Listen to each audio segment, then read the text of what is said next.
I am Kendra, 34 years old, and a senior investment analyst who almost worked herself to death to fund her family's delusions of grandeur. I woke up in the intensive care unit with tubes down my throat, only to find my parents had abandoned me to catch a flight to Maui with my golden child sister. When my mother finally strolled back into the hospital days later demanding my discharge, the front desk handed her the visitor log. Her arrogant smile died instantly when she saw one name repeated every single night.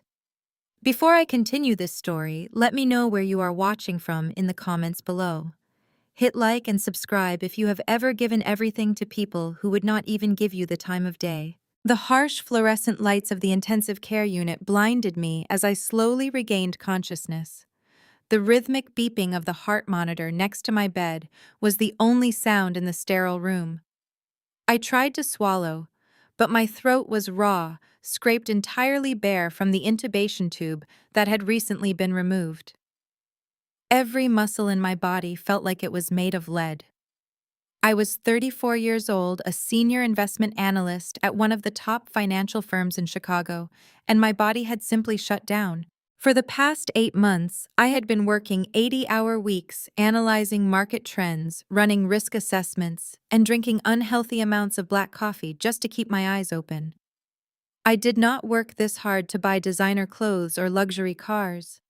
I worked this hard to pay the minimum balances on 5 different credit cards. My mother Barbara and my father Gregory had maxed out under my name. I collapsed right there on the trading floor, my heart giving out under the crushing weight of physical exhaustion and severe stress. My vision was still blurry, but I managed to locate my personal belongings sitting on a small plastic tray near the bed. My phone was buried under my watch and a tangled mess of charging cords. My hands trembled violently as I reached for it. I expected to see dozens of missed calls from my parents. I expected to see frantic text messages from my sister Ashley asking if I was alive. There was nothing. The screen was completely blank, devoid of any notifications from my family. I hit the speed dial for my mother. The phone rang for a long time. When the call finally connected, I did not hear the panicked voice of a mother worried about her daughter in the hospital. Instead, I heard the rhythmic crashing of ocean waves, the clinking of cocktail glasses, and the loud, obnoxious sound of Ashley laughing in the background. "Hello," Barbara barked into the receiver, her tone dripping with annoyance. "I am trying to relax here." "Mom," I whispered, my voice coming out as a raspy, broken croak. "I am in the hospital. I had a heart episode. I woke up in the intensive care unit. Where are you?" There was a heavy sigh on the other end of the line, followed by the sound of ice shifting in a glass. "Kendra, please stop being so dramatic. You are just sleep-deprived from your job. Drink some water and tell the doctors to discharge you. You are making a huge deal out of a little exhaustion." I squeezed my eyes shut, fresh tears burning against my eyelashes. A little exhaustion. The doctors had literally resuscitated me. "I am not being dramatic," I pleaded, desperate for just an ounce of maternal comfort. "The doctors said my organs were shutting down." "Why are you hearing ocean waves? Where are you guys?" "We are in Maui," Barbara said flatly, without a single shred of guilt. "Ashley booked this resort trip months ago. Her first-class tickets were non-refundable. You really expect us to throw away a $30,000 vacation just because you forgot to take a nap? Do not be so selfish, Kendra. You always do this." I gripped the phone tighter, my knuckles turning white. "You left the state while I was unconscious in the hospital. You ruined Ashley's 16th birthday party because you had to go and get your appendix taken out." Barbara snapped, her voice rising in defensive anger. "We had to cancel the caterer and the DJ just to sit in a waiting room. You have a terrible habit of stealing your sister's spotlight whenever she is trying to be happy. We are not letting you ruin this vacation. The hospital has doctors, they will deal with you. Stop calling and interrupting our family time." The line went dead. The dial tone echoed in my ear, a hollow, empty sound that perfectly matched the feeling in my chest. Family time. They were having family time in Hawaii while I was fighting for my life in Chicago. I let the phone slip from my fingers onto the hospital bed. The sheer cruelty of her words paralyzed me. Before I could fully process the rejection, the door to my room swung open. A nurse named Monica walked in carrying a clipboard. She had a sympathetic look in her eyes that instantly made my stomach drop. As a financial analyst, I knew that look. It was the look people gave you before delivering a devastating loss. "Kendra, it is good to see you awake," Monica said softly, pulling a chair up to the side of my bed. "The doctors are optimistic about your recovery, but we need to discuss your administrative file." "What is wrong?" I asked, my voice barely a whisper. Monica handed me a printed invoice. The total at the bottom of the page was $15,000, representing my co-pays, the emergency transport, and the initial intensive care treatments. "I ran your insurance card," Monica explained gently. "But the transaction was denied. I checked with the billing department, and they contacted your provider. Your health savings account has been completely drained, and your premium for the month was returned for insufficient funds." I stared at the numbers on the paper, my analytical mind racing to catch up. That was impossible. I had over $20,000 saved in that specific medical account for emergencies exactly like this. I logged into my banking app right there on the hospital bed, ignoring the sharp pain in my chest. My balance was zero. I pulled up the transaction history. 3 days ago, while I was unconscious and intubated, Gregory had used his emergency access as my designated next of kin to transfer the entire balance of my health savings account into his personal checking account. He had drained the money meant to save my life to pay for Ashley's luxury shopping sprees and their 5-star dining experiences in Maui. They did not just abandon me, they robbed me while I was bleeding out on the corporate floor. The cold clinical reality of the situation washed over me. I was completely alone, saddled with medical debt and tethered to a family of leeches who viewed me as nothing more than a disposable ATM. Lying in the sterile silence of the hospital room, I felt a toxic mixture of grief and rage simmering in my veins. The medication pumping through my intravenous line made my head feel heavy, but my mind was sharper than ever. I picked up my phone again. If they had drained my medical funds, I needed to know exactly what else they were doing while supposedly enjoying their tropical getaway. I opened the Instagram app. Ashley's profile was the first thing to pop up on my feed. She called herself a lifestyle influencer, which was a hilarious title considering her entire lifestyle was funded by my 80-hour work weeks. Her latest post featured a perfectly filtered photo of her posing in a designer bikini, holding a hollowed-out coconut drink against the backdrop of a pristine Hawaiian sunset.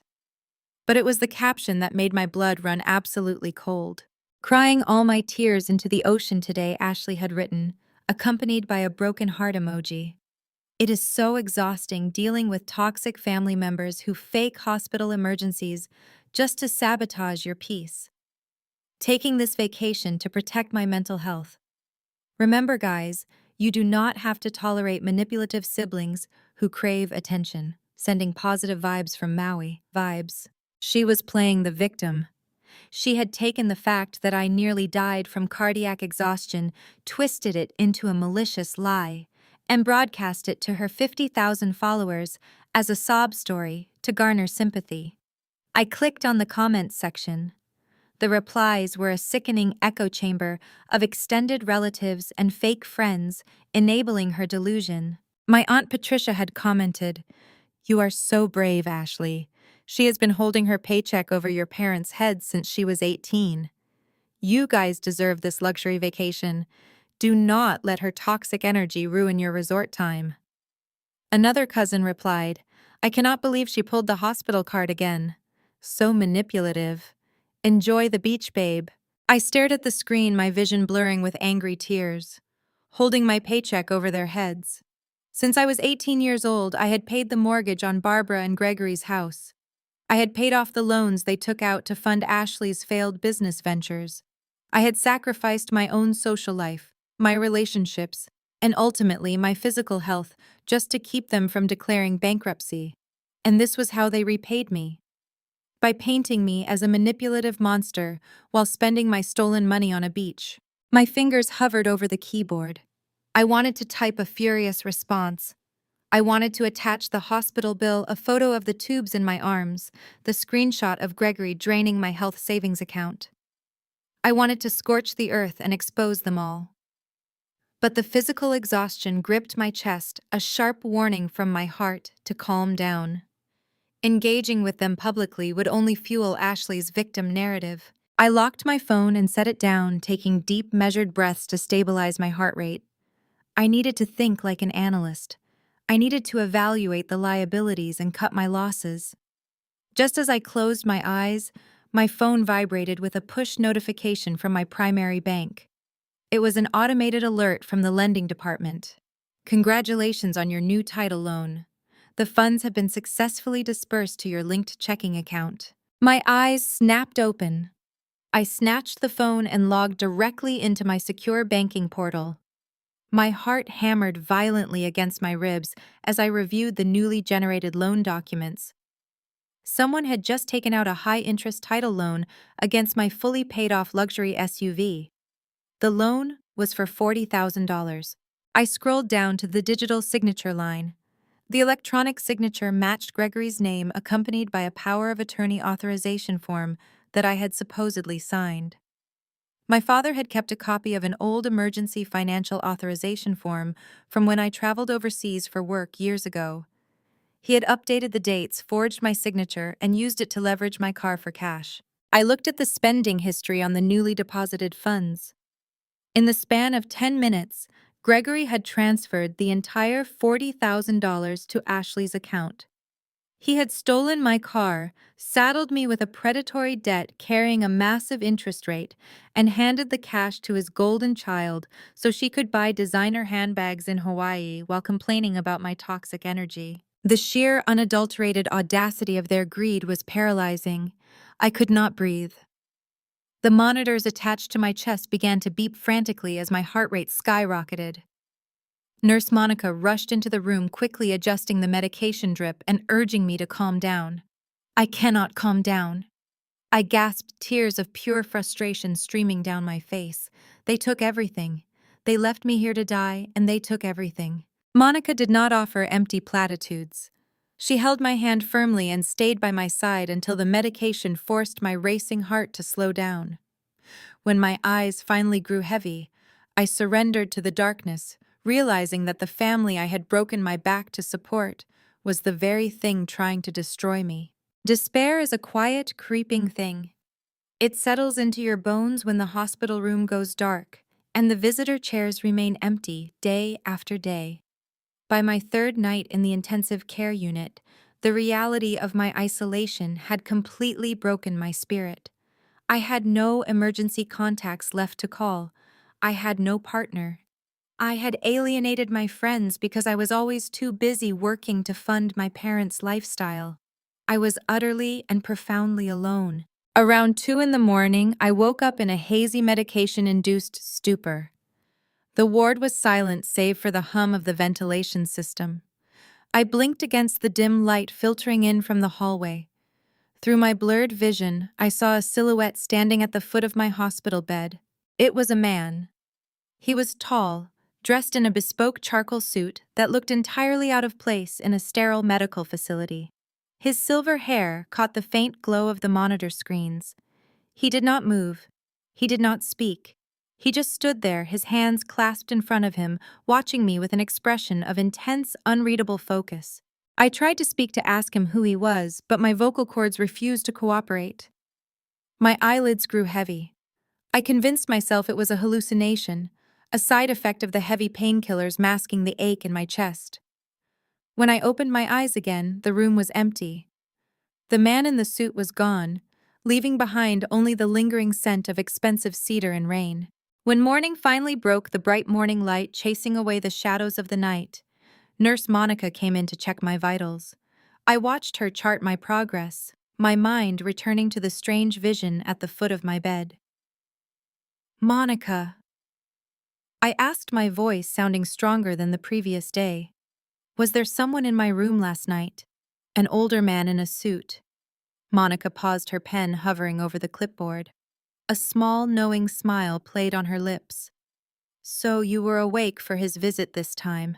I frowned, confused. "This time? What do you mean? Was I not hallucinating?" Monica shook her head and pulled the chair closer to my bed. He is not a hallucination, Kendra. He is a very real, very important VIP. He is actually one of the major donors to the hospital board. He has been coming to this unit every single night since you were admitted. He stands by your bed for about 10 minutes, makes sure your vitals are stable, and then he speaks directly with the chief of cardiology. My brain struggled to process this information. A major hospital donor was visiting me. I do not know any hospital donors, I said, my brow furrowing in deep confusion. Why would a VIP care about me? Did he give you a name? He told us to respect his privacy until you were stable enough to talk, Monica explained gently. But you should know, Kendra, you do not have to worry about the $15,000 medical bill anymore. Did he pay it? I asked, my heart skipping a beat. Monica nodded. He did not just pay the initial balance. He placed a blank check on your account. He told the administration to provide you with the absolute highest level of care available. But that is not all he did. She reached into the folder attached to the foot of my bed and pulled out a thick manila envelope sealed with a red confidential sticker. On the first night you were admitted, when it looked like you might need a transfusion, he authorized and paid for a comprehensive genetic and blood panel. We ran the tests through our private lab. The results came back yesterday, but the doctor wanted me to hand them to you directly. Monica handed me the envelope. Her expression was solemn, carrying a weight that made my hands tremble as I broke the seal. Why would a stranger order a genetic panel for me? I asked, pulling out the stack of laboratory papers. I do not think he is a stranger, Monica said quietly. Look at the blood typing section on page 2. I flipped past the complex medical jargon and the organ function metrics until I found the basic blood typing results. My eyes scanned the page. Patient blood type AB negative. I stared at the letters. AB negative. It was one of the rarest blood types in the world. I read it again, and then my analytical mind, trained to spot discrepancies in datasets, slammed into a brick wall of biological impossibility. I remembered applying for a family life insurance policy 5 years ago. I had personally gathered and submitted all the medical documentation for Barbara and Gregory to secure their coverage. I had memorized their health files because I was the one paying their premiums. Barbara was O positive. Gregory was O negative. My breath caught in my throat. I looked up at Monica, the blood draining completely from my face. 2 people with type O blood can only produce a child with type O blood.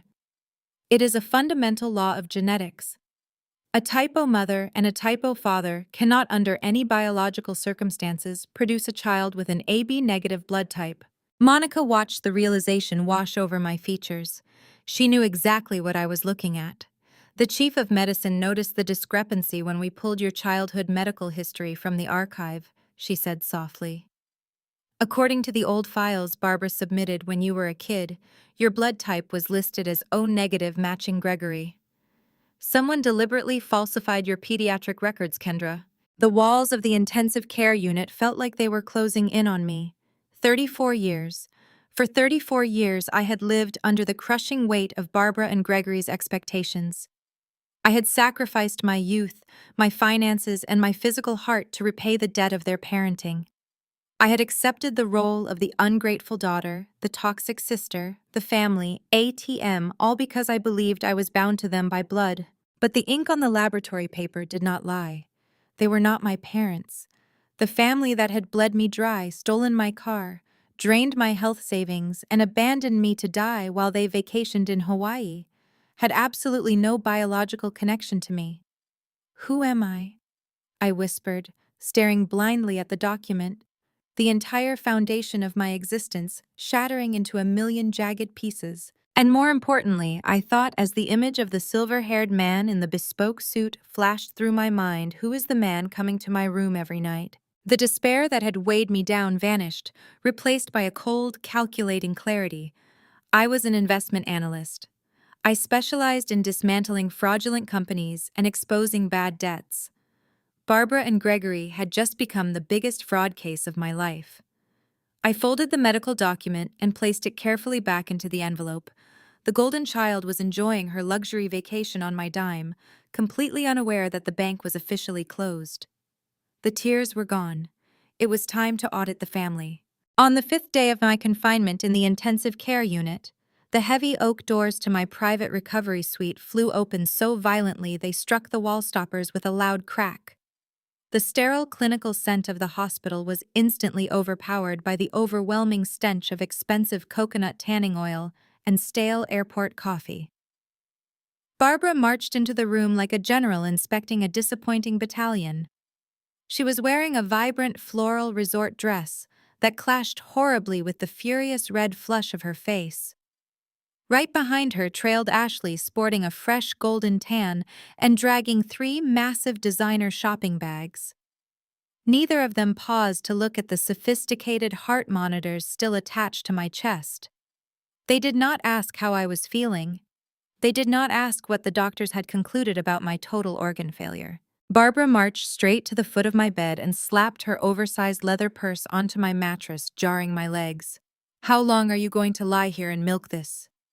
Barbara demanded, her voice sharp and echoing down the quiet hospital corridor. "Get up and put your clothes on right now. You need to get back to the office immediately. This month's rent for the house is due in exactly 3 days, and your father says your main checking account is blocked. Stop playing the victim, Kendra, and take some responsibility for this family." Ashley dropped her heavy shopping bags onto the linoleum floor with a dramatic, exaggerated sigh. She crossed her arms over her chest and glared at me as if my near-death experience was a personal insult to her brand. "Seriously, Kendra, you completely humiliated me yesterday." Ashley whined, her voice dripping with entitlement. I was standing at the register at the resort boutique ready to buy that limited edition quilted bag, and the cashier told me your platinum card was declined. I had to put the bag back while everyone in the store was watching me. Do you have any idea how toxic it is to ruin my aesthetic like that? My followers were expecting a luxury vacation haul video, and I had to lie and say the bag was out of season. You always do this. You always sabotage my happiness when you are jealous. I sat perfectly still against the elevated hospital pillows.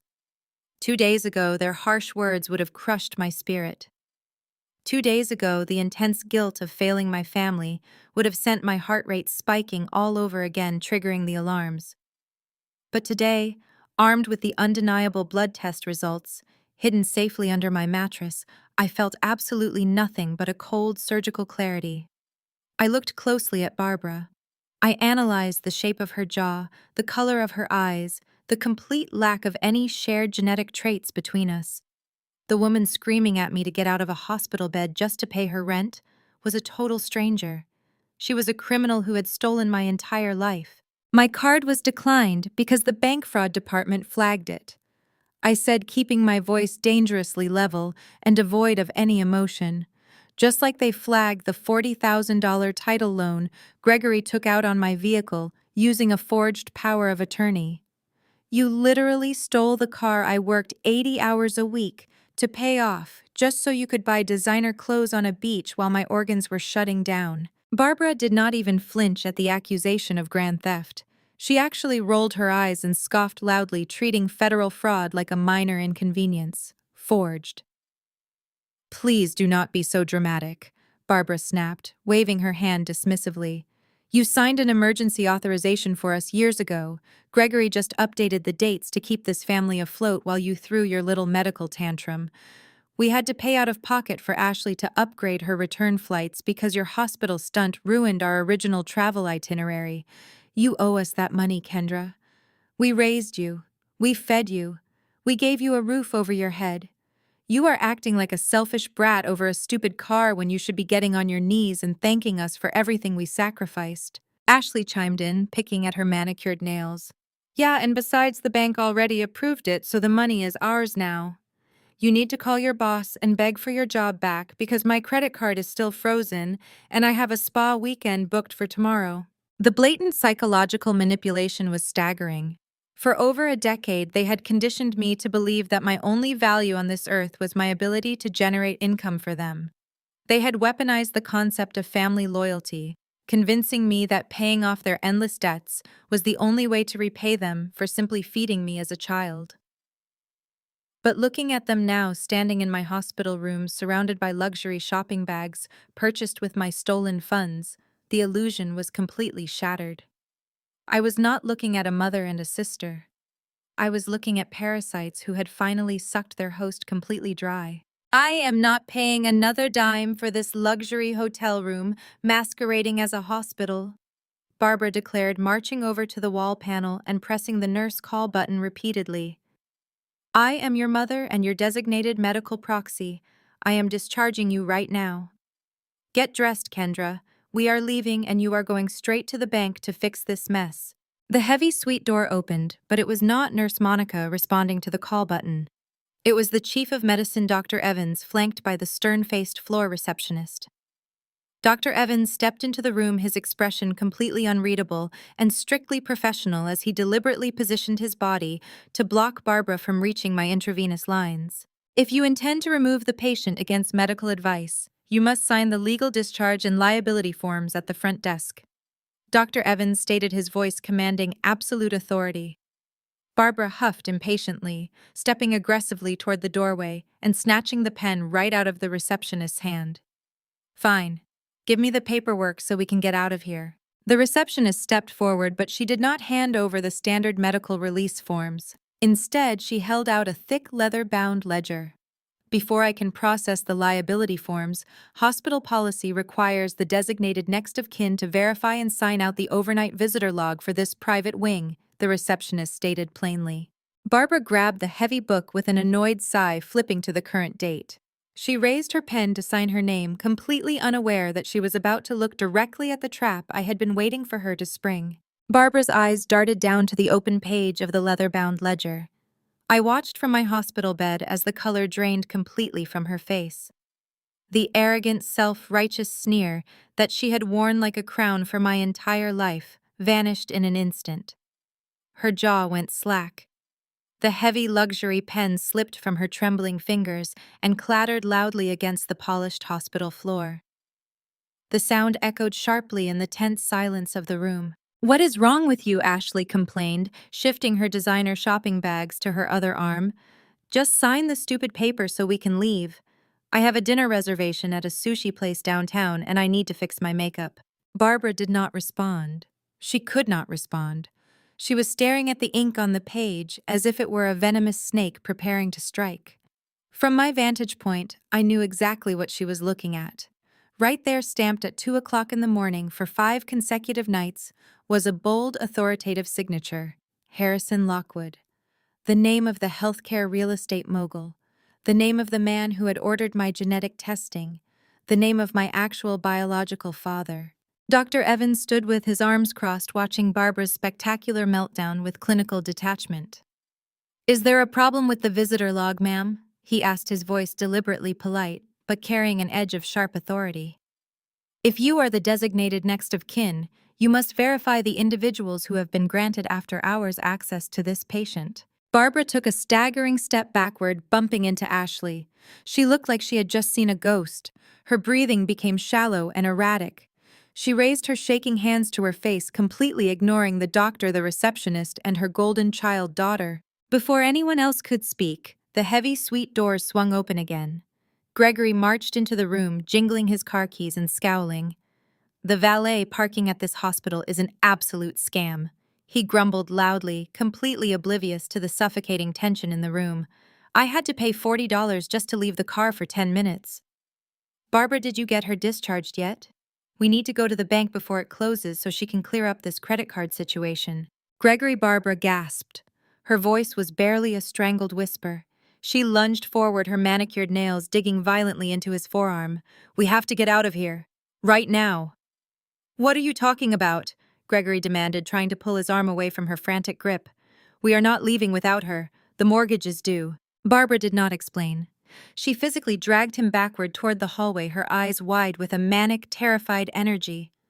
Ashley let out an exaggerated groan of annoyance, dropping her shopping bags in the corner of my room and pulling out her phone to record a social media update about how inconvenient her family was being. Dr. Evans signaled for the receptionist to step back, allowing Barbara and Gregory to stumble out into the corridor.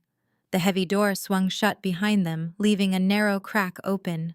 My heart hammered against my ribs, but my analytical instincts took total control.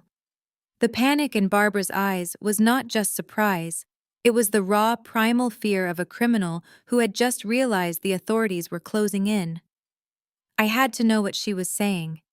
I carefully peeled the adhesive heart monitor nodes off my chest, silencing the machine's warning beep before it could trigger an alert.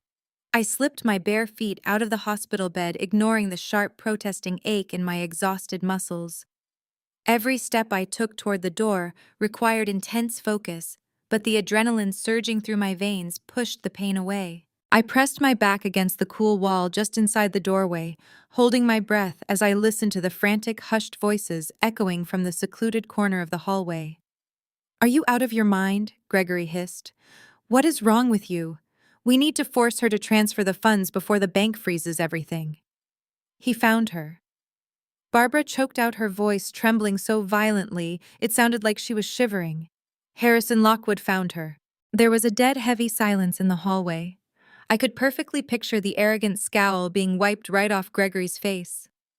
"That is impossible," Gregory whispered, his voice suddenly stripped of all its usual bravado. "It has been 34 years, Barbara. We covered our tracks. You altered the birth records yourself at the clinic. He thinks the child died. There is no way he could trace her back to us." He signed the visitor book. Barbara cried, her panic escalating into pure hysteria. "He has been coming here every single night. He was in her room. He is a billionaire, Gregory. He owns half the healthcare real estate in this city. Do you know what kind of power he has? If he ran a genetic test, if he even suspects she is his daughter, he is going to destroy us." I stood frozen against the hospital wall, the cold reality of their words seeping into my skin. "Altered the birth records. He thinks the child died. I was not just an adopted kid they treated poorly. I was stolen. They had fabricated my entire existence to cover up a massive crime. It gets worse." Barbara continued, her breathing hitching in terror. "You do not understand how ruthless Harrison Lockwood is. If he knows we have the girl, he is going to trace the money. The $5 million hush money we extorted from him back then. He is going to demand every single penny back. We spent it all, Gregory. We spent his extortion money decades ago, and we have been using her paycheck to cover our tracks ever since. If he brings the authorities into this, we are going to federal prison for kidnapping and extortion." Gregory let out a string of panicked curses. "We need to leave the country. We can use the $40,000 from her car loan to buy tickets tonight. We leave Ashley here to deal with the fallout. She does not know anything about the extortion." "No," Barbara snapped. "If we run, it proves we are guilty. We need to get Kendra out of this hospital right now. We take her home, we lock her in the house, and we force her to sign a non-disclosure agreement. We will tell her she owes us for saving her life. We will manipulate her just like we always do. She is weak. She always caves when we pressure her." My mind processed their entire criminal conspiracy in a matter of seconds. 34 years ago, Barbara was a nurse. She must have been present at my birth. She faked my death, kidnapped me, and extorted my real father, Harrison Lockwood, for $5 million in hush money. They blew through his millions, and when the money ran out, they turned me into their personal slave to fund their upper-middle-class facade. They had stolen my identity, my family, my health, and my entire life. They thought I was weak. They thought I was a fragile, compliant victim who would just roll over and hand them my hard-earned money because I was desperate for their toxic affection. They had vastly underestimated the woman they had created. You do not survive the brutal, cutthroat world of corporate investment analysis by being weak. You survive by assessing risks, gathering hard data, and destroying your liabilities before they destroy you. I did not scream. I did not burst out into the hallway and confront them. Confrontation without leverage was a rookie mistake, and I was a senior analyst. I reached into my hospital gown pocket and pulled out my smartphone. The screen illuminated my face in the dim shadows of the doorway. I opened my voice memo application. My thumb hovered over the screen for a fraction of a second as I listened to them frantically plotting to lock me in their house and force me to sign away my rights. A cold, calculated smile spread across my face. I quietly tapped the red button. The timer started ticking. I recorded every single word. I hit stop on the voice memo application. The digital audio file saved instantly, securing a 34-year-old extortion plot and a fresh conspiracy straight into my secure cloud storage. I quickly slipped my phone back under my thigh, slid my legs beneath the thin hospital blanket, and pressed the adhesive monitor nodes back onto my chest. I let my head fall back onto the pillow, allowing my breathing to shallow out perfectly, mimicking the exhausted, defeated daughter they expected to find. The heavy, sweet door creaked open. Barbara marched back in, but the frantic, panicked monster from the hallway had completely vanished. In her place was a sickeningly sweet, deeply concerned mother, acting out a role for an invisible audience. She rushed to my bedside, her eyes welling up with forced tears. Gregory followed closely behind, his posture stiff, his eyes darting toward the heart monitors to ensure I was still incapacitated. Ashley leaned against the far wall, aggressively tapping on her smartphone screen, visibly annoyed that her sushi dinner reservations were being delayed by my medical emergency. "Oh, my sweet girl," Barbara cooed, reaching out to stroke my hair. I had to force every muscle in my body not to violently recoil from her touch. "Your father and I were just talking in the hall. We have been so terribly unfair to you. Seeing you hooked up to all these machines, it really put things into perspective. We were just stressed about the travel arrangements, but you are our daughter. Your health is the absolutely only thing that matters right now." She reached into her oversized designer purse, the exact one bought with my annual corporate bonus, and pulled out a crisp, multi-page legal document. "The doctors say your recovery is going to be long and unpredictable," Barbara continued, her voice dripping with artificial honey. "You cannot possibly worry about your finances, your mortgage, or your investment accounts while your heart is so weak. We want to take that heavy burden off your shoulders so you can just focus on resting." She placed the document on my hospital tray and handed me a pen. I recognized the bold legal header instantly. It was a comprehensive, durable power of attorney. It was not just a medical proxy.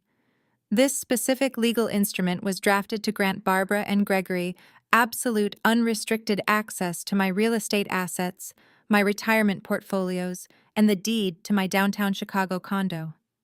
They were trying to legally strip me of my remaining net worth so they could liquidate my apartment for cash and flee the country before Harrison Lockwood caught up to them. I looked up at Barbara, keeping my eyes wide and perfectly innocent.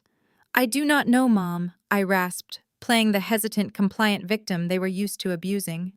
"My financial firm has strict protocols about giving third parties access to my investment accounts.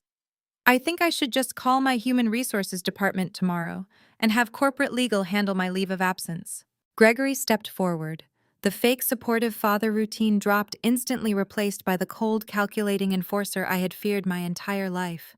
He leaned his heavy frame over my hospital bed, blocking the light from the hallway, casting a dark shadow over my face. "You are not calling anyone tomorrow, Kendra," he said, his voice a low, menacing whisper designed to bypass the nurse's station outside. "You are going to sign this paper right now. You are in total organ failure. If you lose your job and default on your condo, where exactly do you think you are going to go? Do not test me. You remember exactly what happened your sophomore year of college, when you dared to talk back to me and refused to co-sign that business loan for us. I pulled your housing tuition the very next morning. You spent 2 months sleeping on a dirty couch in the campus library because you thought you were smarter than me. I will not hesitate to put you right back out on the street, failing hard and all. Sign the paper." There it was, the ultimate threat. For years, the traumatic memory of that brutal college eviction had kept me completely obedient. They had weaponized my fear of homelessness to turn me into their perfect high-earning servant. Gregory thought the threat still held absolute power. He thought I was still that terrified 19-year-old girl crying in the university library with nowhere to go. He had no idea he was threatening the sole biological heir to a billionaire healthcare real estate empire. A surge of pure, unadulterated power coursed through my veins, hot and electric. The old Kendra would have cried. The old Kendra would have argued, begged for their love, and ultimately surrendered everything to keep the peace. But the old Kendra died the exact moment I read that rare blood type on the laboratory report. I did not scream. I did not throw the heavy medical clipboard at his head. I did not pull out my phone and play the voice recording of their federal crimes. That would be entirely too easy. That would give them time to panic, hire defense attorneys, and run. I needed them to feel completely safe. I needed them to feel perfectly secure in their victory right up until the moment the steel trap snapped shut on their necks and crushed their entire reality. I looked at Gregory. I looked at Barbara's greedy, expectant eyes. I let a soft, defeated sigh escape my lips. I reached out with a trembling hand and took the heavy silver pen Barbara was eagerly offering. "You are right," I whispered, keeping my eyes glued to the legal document so they could not see the lethal calculation in my gaze. "I am just so tired. I need you to handle everything for me." I pressed the tip of the pen to the signature line. As a senior investment analyst, my authentic signature was registered and verified across multiple federal financial databases. It was a sharp, distinct sequence of aggressive angles that matched my passport, my corporate contracts, and my banking profiles perfectly. Any deviation would automatically flag a high-level security alert. As I signed their fraudulent power of attorney, I deliberately shifted my grip on the pen. I rounded out the sharp letters. I intentionally misspelled my own middle initial. I reversed the slant of my last name and broke the cursive loop at the end. To the naked eye of two desperate, arrogant criminals, it looked exactly like the messy, uncoordinated scrawl of a heavily medicated patient. But to any notary, public bank teller, or legal entity in the United States, it was a completely unrecognizable, non-binding forgery.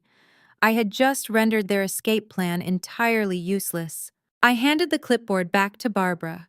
She snatched it out of my hands with a triumphant, greedy gleam in her eyes, exchanging a victorious, relieved glance with Gregory. "Rest up, sweetie," Barbara said, her fake sweetness returning instantly as she shoved the document and my apartment keys deep into her designer purse. "We are going to go take care of everything so you do not have to worry."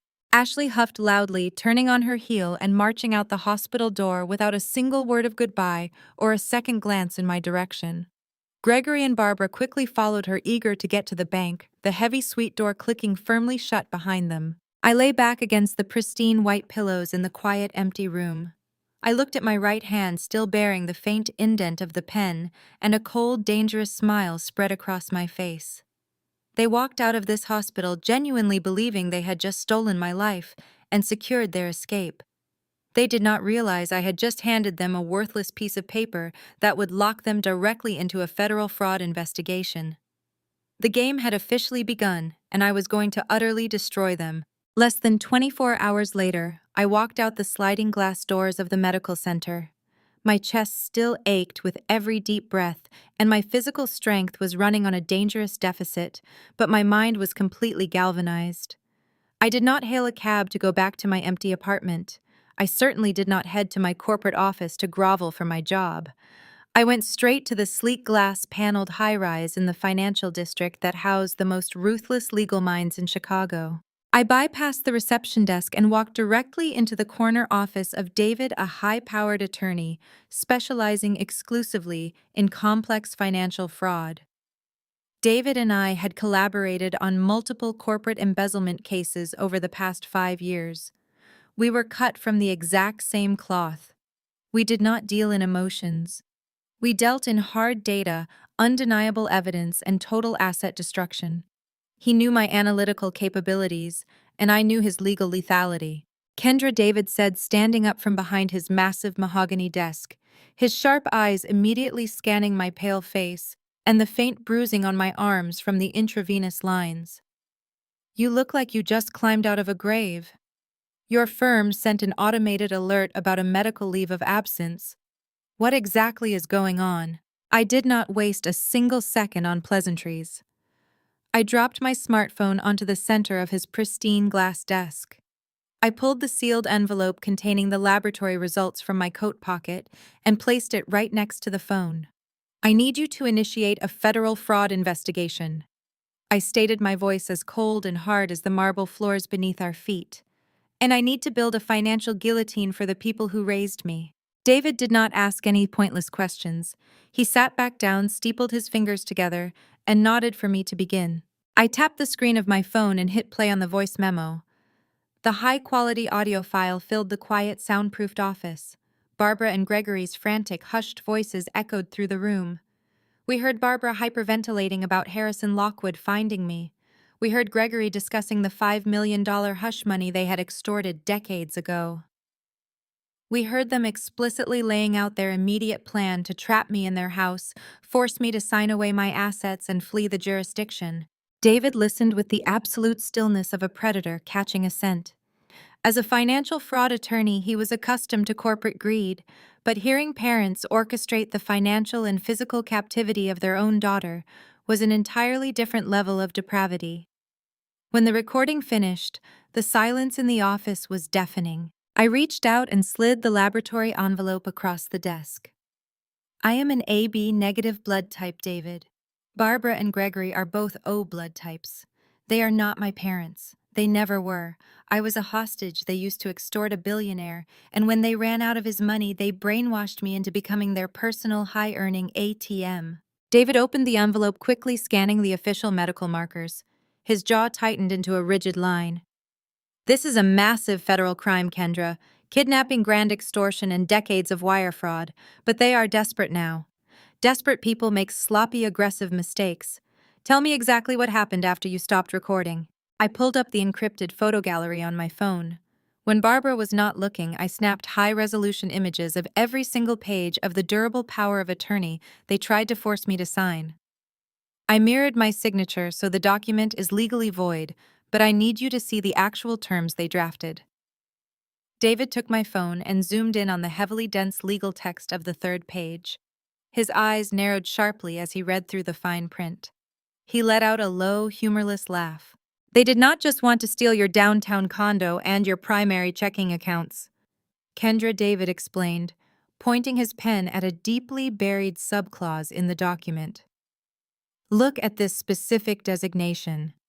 They authorize the immediate penalty-free liquidation of your entire 401k retirement portfolio.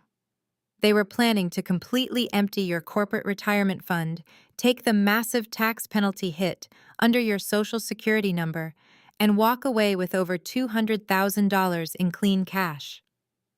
They would have left you utterly bankrupt and drowning in IRS debt. A bitter, knowing smile touched my lips. It was exactly like the time Gregory tried to cash out the tiny handful of savings bonds I had won in high school academic competitions just so he could buy Ashley a ridiculously overpriced pageant dress. Their greed had no absolute bottom line. They were perfectly willing to destroy my future just to fund a few months of their extravagant fake lifestyle. They probably went straight to the bank from the hospital, I noted, checking my watch. The bank manager will flag the signature mismatch and freeze the account automatically based on the fraud alert I set up last year. They are going to panic when they realize they cannot access the cash. But before we drop the hammer on their current financial crimes, I need to know the origin of the primary crime.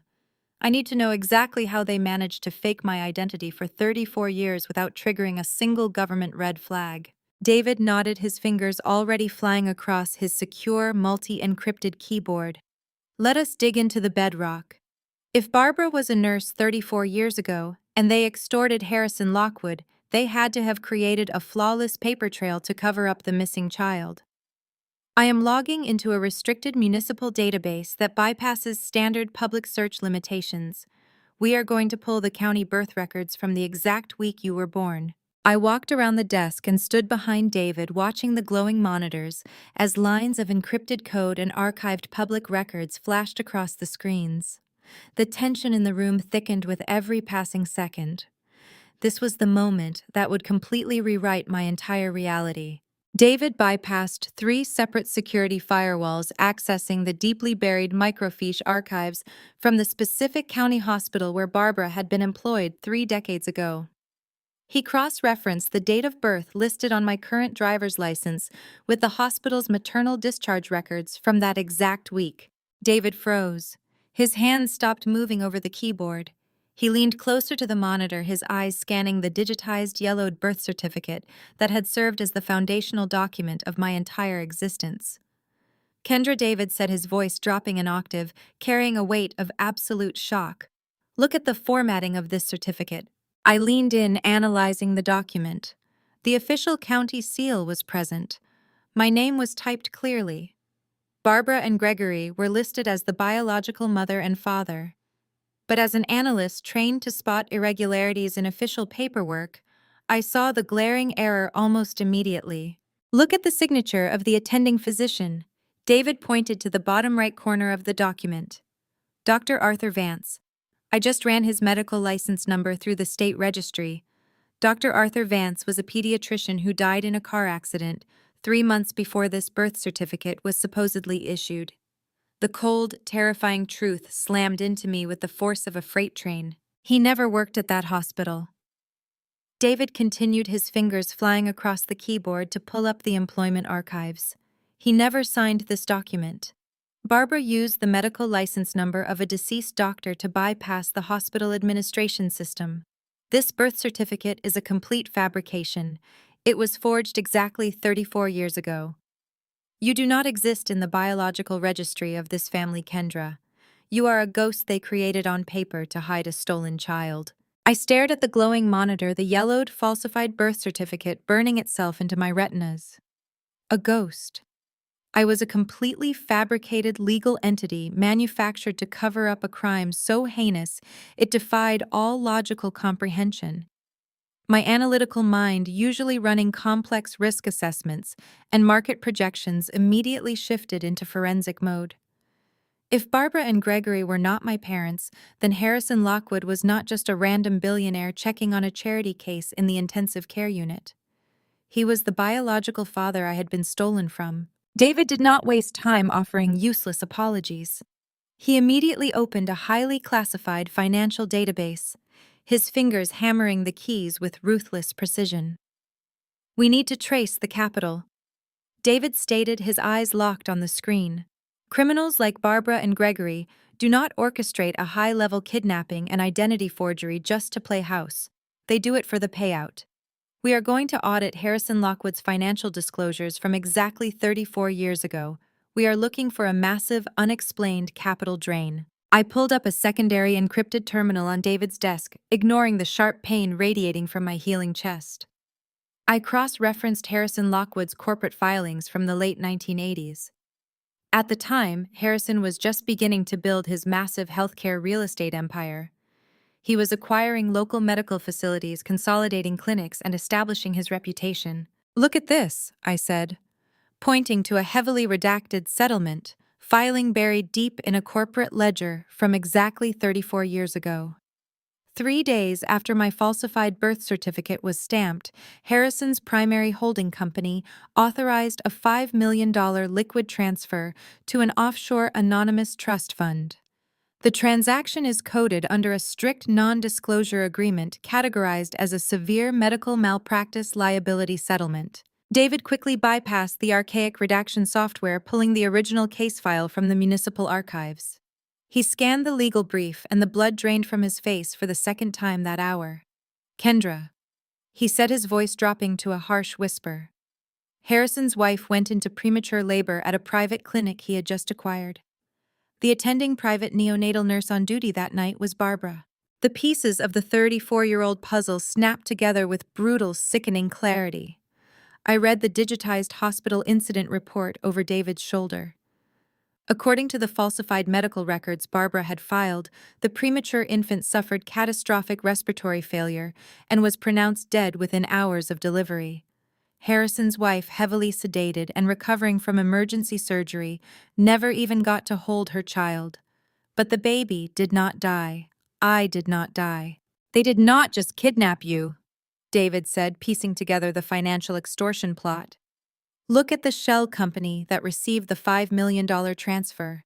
It was registered under a proxy name, but the routing numbers traced directly back to a defunct local bank where Gregory used to work as a low-level loan officer. I stared at the routing numbers, the cold, calculating nature of their crime making my stomach churn.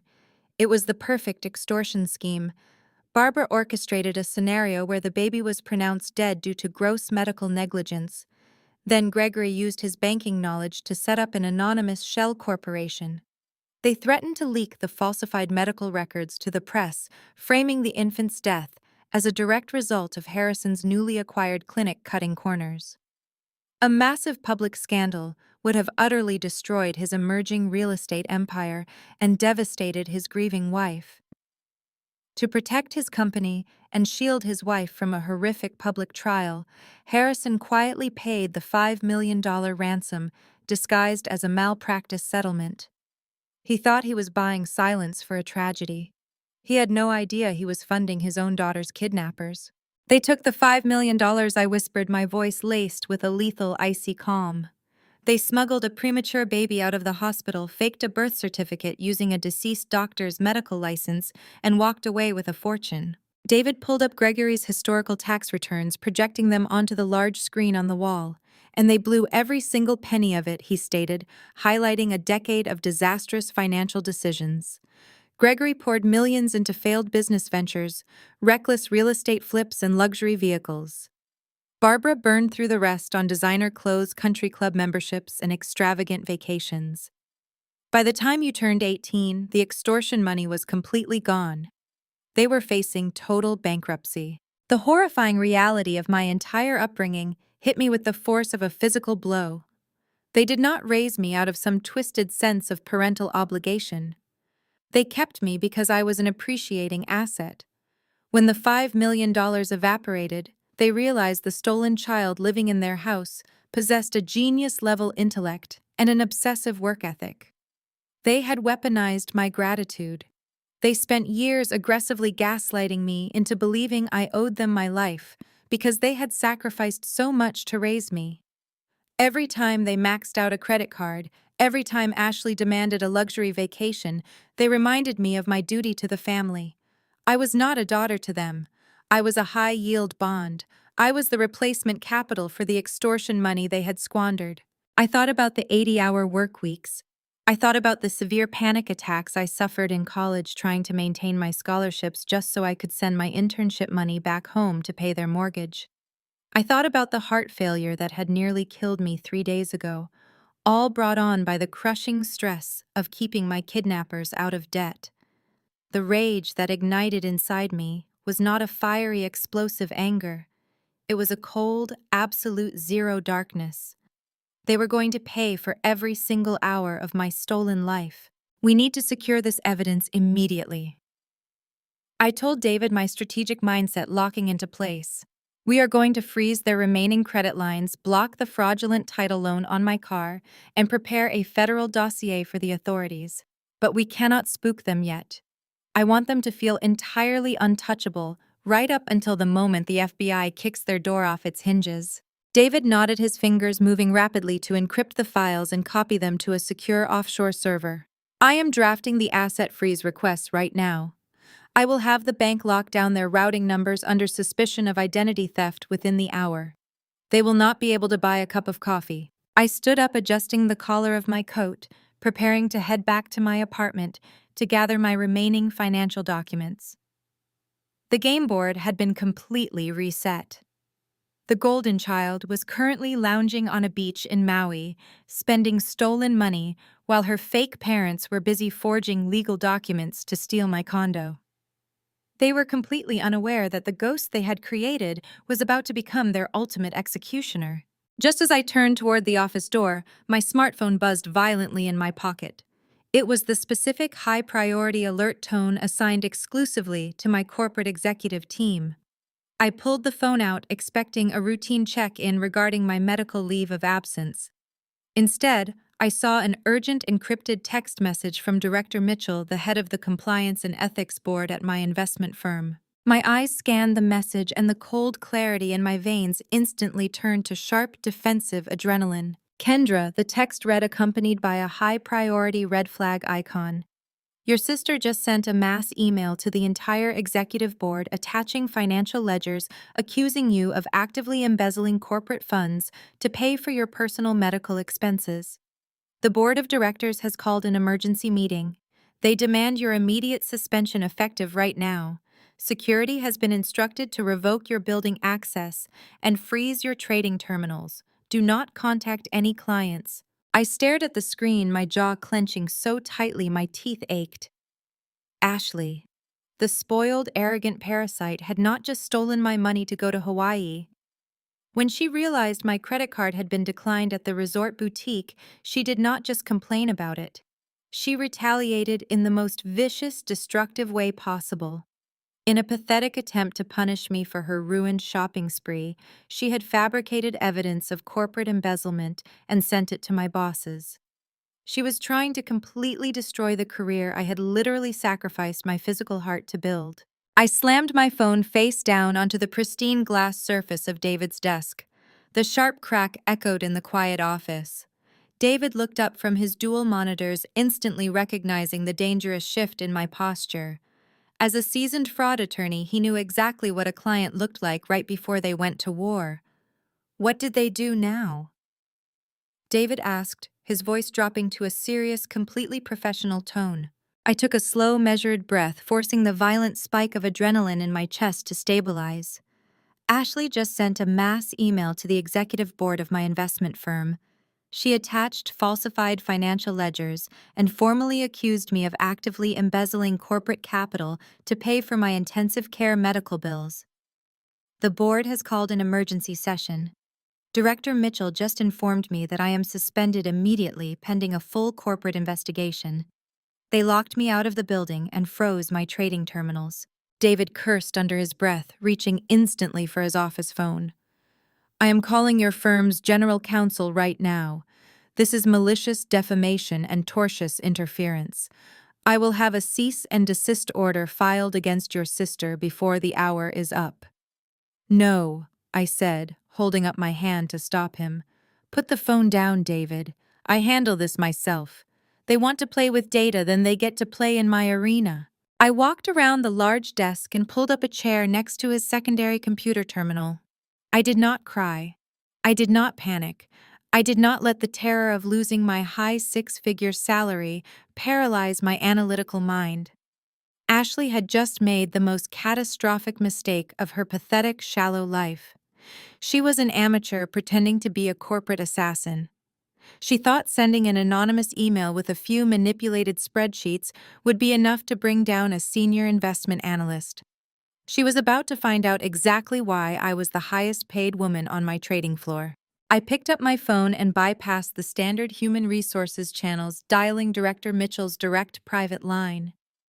He answered on the second ring, his tone clipped defensive and radiating corporate hostility. Kendra, you have been strictly instructed not to contact company personnel, Mitchell barked. The board is taking these embezzlement allegations very seriously. Until our internal auditors review the attached ledgers, you are a liability to this firm. Director Mitchell, I replied smoothly, projecting absolute unflinching authority. 2 months ago, I caught a microscopic offshore tax discrepancy that saved this firm $40 million in federal penalties. I know every single line of code in our financial infrastructure. Do you honestly believe that if I were going to embezzle corporate funds, I would do it in a way that could be easily documented and emailed by an anonymous whistleblower? There was a heavy, hesitant silence on the other end of the line. Mitchell was a rigid corporate enforcer, but he was not stupid. He knew my track record was flawless. I need you to forward me the raw, unedited file of the anonymous email you just received, I demanded, leaving absolutely no room for negotiation. Include the full routing headers and the original PDF attachments. Give me exactly 5 minutes with the raw data. If I cannot unequivocally prove to you that this is a retaliatory cyber attack executed by a hostile third party, I will walk away and resign my position effective immediately. Mitchell exhaled sharply. You have 5 minutes, Kendra. The file is in your personal inbox. I dropped the phone and opened my secure personal email on David's terminal.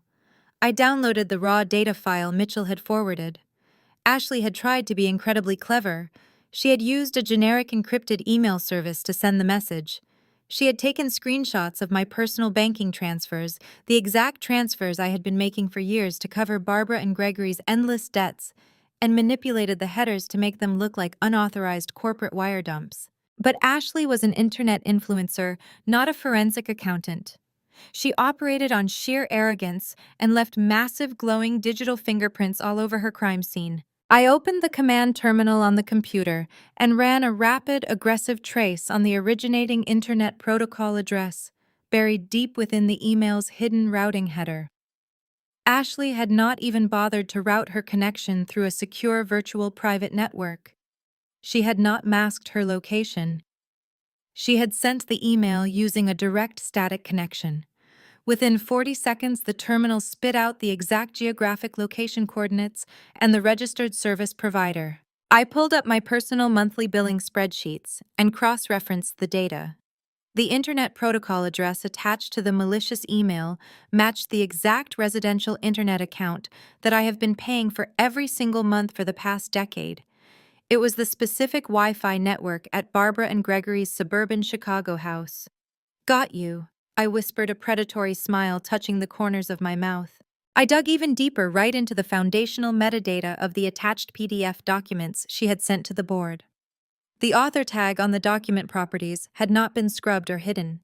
It proudly and permanently displayed the device identification name: Ashley's MacBook Pro. It was the exact same high-end customized designer laptop I had purchased for her 24th birthday. She had literally used the computer I bought for her, connected to the internet network I paid for, to send a fraudulent email trying to destroy my life. I quickly compiled the forensic evidence into a comprehensive, irrefutable digital dossier. I included the network trace, the device identification, and the geolocation data mapped directly to my parents' house. Then I turned to David. "Give me the preliminary legal injunction you just drafted," I said, holding out my hand. "The one outlining the identity theft, the forged medical proxy, and the fraudulent $40,000 title loan Gregory took out on my car." David smiled fiercely, recognizing the absolute brilliance of the counterstrike. He printed the legal document and handed it to me. I scanned the injunction into the terminal and combined it all into one devastating nuclear response. I drafted my reply directly to Director Mitchell and the entire executive board. I did not apologize. I wrote with the clinical, merciless precision of an executive neutralizing a hostile security breach. I informed the board that the anonymous email was a malicious retaliatory attack executed by my estranged sister. I provided the undeniable cyber forensic evidence tracing the email directly to her personal laptop and residential network. I attached the legal injunction formally notifying the firm that my family was currently the subject of an active federal fraud investigation for severe identity theft and financial extortion against my person. I concluded the email by stating that any further communication received from that specific network address should be immediately forwarded to federal authorities as documented evidence of corporate sabotage and cyber harassment. I hit send. David and I waited in the quiet sanctuary of his office. 5 minutes passed. The silence in the room was thick, but it was the silence of a looming, undeniable victory. My phone buzzed violently against the glass desk. It was Director Mitchell. His tone had completely transformed from corporate hostility to profound apologetic shock. Kendra, Mitchell said, his voice tight with professional embarrassment. "The board has reviewed your evidence dossier. Our internal cybersecurity team verified your network trace in less than 2 minutes. The suspension is lifted immediately. Your trading terminals have been restored and your building access is fully reinstated. We had absolutely no idea you were dealing with this level of targeted familial extortion. The firm's entire legal department is at your disposal if you want to press civil charges against your sister for corporate defamation." "Thank you, Director Mitchell," I replied smoothly, maintaining my icy composure. "I will handle my sister personally. I expect to see you at the morning briefing on Monday." I ended the call and looked at David. He shook his head in absolute admiration.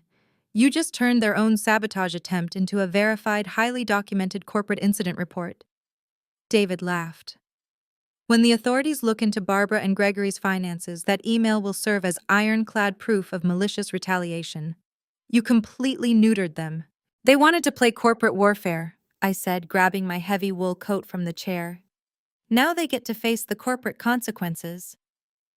I need to go back to my condo right now. I have a physical steel safe hidden inside my master bedroom closet.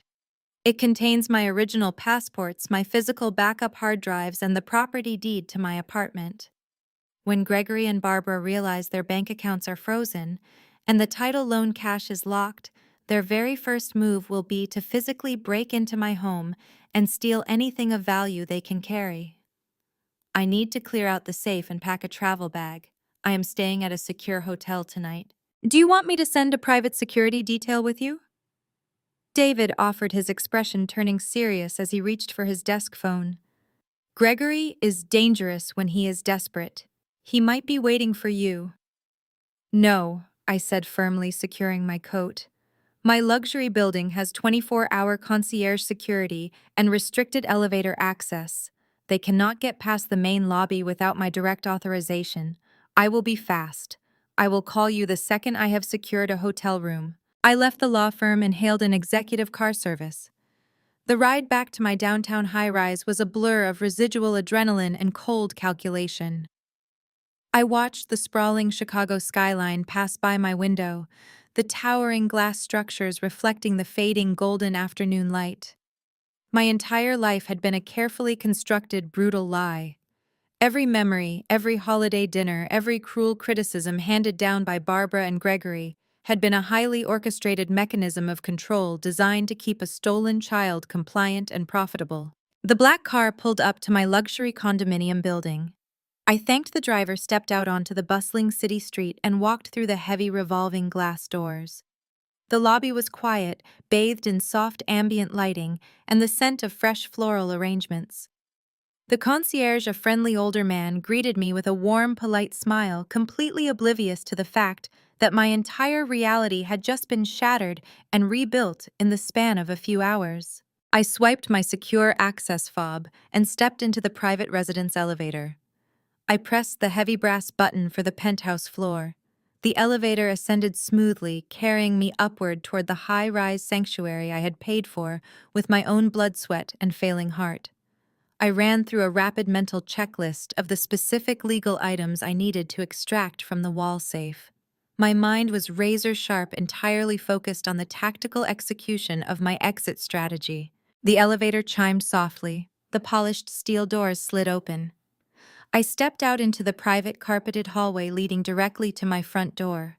I stopped dead in my tracks. My breath hitched sharply in my throat, and my perfectly calculated exit strategy completely evaporated from my mind. Standing perfectly still right in front of my heavy oak door was a tall man. He was dressed in an impeccably tailored charcoal gray suit that exuded quiet, absolute power. His silver hair caught the soft, warm light of the hallway sconces. The distinct, expensive scent of cedar and rain hung faintly in the quiet air between us. He turned slowly to face me. His eyes, the exact same piercing, analytical shade of blue as my own, locked onto my face with an intensity that stopped the blood in my veins. It was the man from the intensive care unit, the man who had stood silently at the foot of my hospital bed in the dead of night. The man who had ordered the genetic blood panel and placed a blank check on my medical account to save my life. Harrison Lockwood, my biological father. He did not look like a ruthless, untouchable billionaire real estate mogul in that moment. He looked like a man who had spent 34 agonizing years searching the world for a ghost and had finally miraculously found her standing right in front of him. The fated encounter had officially begun. We stared at each other in the quiet carpeted hallway. The silence between us was heavy, yet completely absent of the typical emotional volatility one might expect from a reunion 34 years in the making. There were no tears, no dramatic gasps, no desperate rushes into each other's arms. I unlocked my door and stepped aside. "Come in, Mr. Lockwood," I said, keeping my voice perfectly steady. "We have a lot of ground to cover and a very narrow window to execute our next move." He nodded respectfully, stepping past the threshold and into my sleek modern living room. I locked the deadbolt and engaged the secondary security chain. Harrison stood near the floor-to-ceiling windows, looking out over the city, just as I often did when plotting a high-stakes market trade. He turned to face me, his posture mirroring my own defensive, highly analytical stance. "You possess a remarkable level of composure," Kendra Harrison observed, his sharp blue eyes evaluating my completely dry face. Given the profound shock of the situation, most people would be weeping or demanding answers right now. "Tears do not freeze bank accounts or draft legal injunctions," I replied flatly, dropping my heavy coat onto a nearby leather chair. And I already have most of the answers. I know about the extortion. I know about the $5 million. I know Barbara was the private neonatal nurse on duty the night your wife went into premature labor. What I do not know is exactly how you managed to find me after 3 decades of a perfectly executed identity forgery. A faint grim smile touched Harrison's lips. I am a healthcare real estate mogul. I spend my entire life auditing medical infrastructure and tearing down corrupt clinics. A year ago, your investment firm took over the management of a massive pediatric charity fund. My corporation happened to be the primary financial donor for that specific fund. During a routine compliance audit of the charity's historical beneficiaries, my financial team flagged a microscopic anomaly. He walked over to my kitchen island, leaning his tall frame against the cold marble counter. It was a billing discrepancy from the late 1980s involving a defunct local bank and a proxy shell corporation. The money trail was incredibly faint, buried under layers of outdated legal jargon and shredded municipal records. But I pay my forensic accountants exceptionally well. They traced the ghost account directly to a man named Gregory. I crossed my arms over my chest, my mind easily following the data trajectory. Gregory used his old position as a low-level loan officer to funnel the extortion money. But how did you connect Gregory directly to me? Harrison held my gaze with an intensity that commanded absolute authority. Because Gregory made a fatal, greedy error. 5 years ago, he applied for a high-risk commercial loan to fund one of Ashley's ridiculous business ventures. To secure the capital, he used your primary residential address and your corporate income history as his collateral baseline. When my team investigated Gregory's assets, your name popped up on the grid. Kendra, born the exact same week my wife supposedly lost our daughter. He paused, the heavy weight of the past briefly darkening his sharp eyes. My wife passed away 10 years ago, completely unaware that her child had actually survived the delivery. When I saw your name tied to the man who extorted me, I did not alert the authorities. If I moved too fast, Gregory and Barbara would have panicked and vanished, taking you with them, or worse. I needed absolute, undeniable biological proof. So you waited, I stated, completely understanding the tactical patience required for such a high-stakes maneuver. I monitored you from a distance for 12 months, Harrison confirmed, his voice filled with a quiet, undeniable pride. I watched you climb the corporate ladder. I watched you handle aggressive trading floors with the exact same ruthless efficiency I built my real estate empire on. But I could not legally obtain your DNA without alerting you or tipping off your kidnappers. When you collapsed on the trading floor and were rushed to the intensive care unit, I finally had my window. I leveraged my position as a major hospital donor to access the private recovery wing. I ordered the comprehensive blood panel to save your failing heart, and I took the genetic sample to confirm what I already knew in my gut. I nodded, slowly appreciating the flawless, methodical execution of his strategy. The realization settled deeply into my bones. We were undeniably cut from the exact same cloth. We did not let useless emotions dictate our actions. We gathered hard data, assessed the vulnerabilities of the board, and moved only when victory was mathematically guaranteed. There was no need for melodramatic crying. We were two apex predators standing in a downtown high-rise, and we had a mutual enemy to utterly destroy. They tried to force me to sign a durable power of attorney this morning. I told him, sitting down at the kitchen island opposite my biological father. They attempted to liquidate my entire retirement portfolio and steal the deed to this condo. They want to grab the cash and flee the jurisdiction because they realized you were signing the hospital visitor log. I sabotaged the signature so the document is legally void, but they currently believe they have secured their escape funds. Harrison's eyes hardened into chips of pure lethal ice. They are scrambling in the dark. They know the extortion money is completely gone, and they know the statute of limitations on kidnapping does not protect them from the ongoing financial crimes they committed across state lines. But we are not just going to hand them over to the federal authorities, Kendra. Prison is entirely too comfortable for what they took from us. They need to be broken financially first. I want them completely destitute.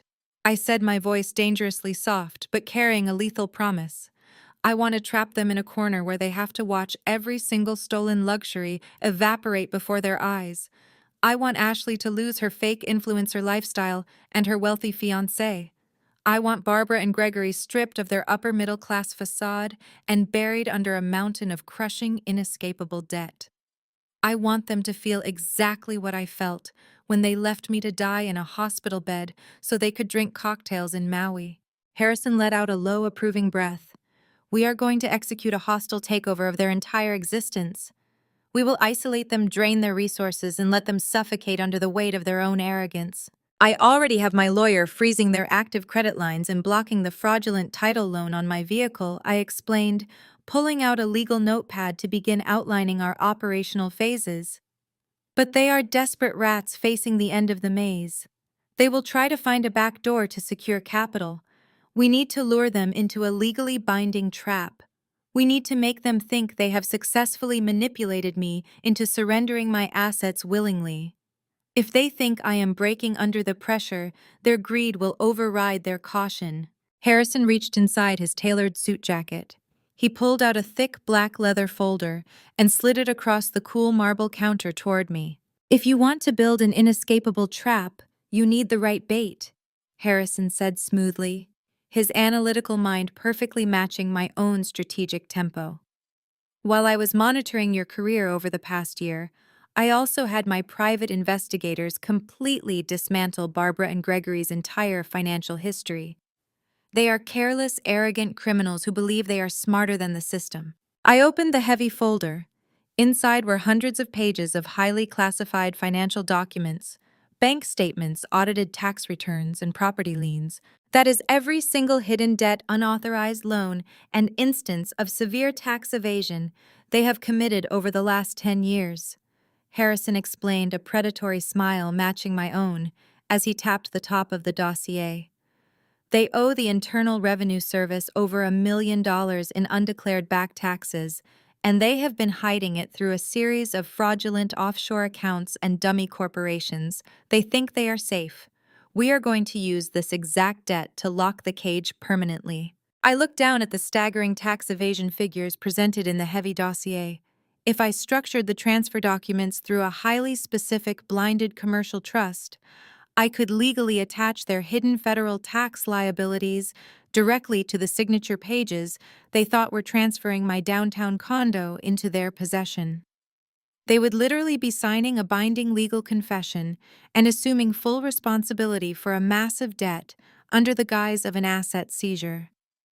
It was a financial Trojan horse, and they were far too greedy to ever look inside its mouth.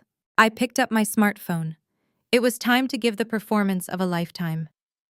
I dialed Barbara's number. I needed to sound utterly broken, completely defeated by Ashley's corporate sabotage and the physical toll of my failing heart. I cleared my throat, forcing my breathing to become shallow and erratic, perfectly mimicking the panicked hyperventilation of a woman losing everything she had worked for. The phone rang twice before Barbara answered.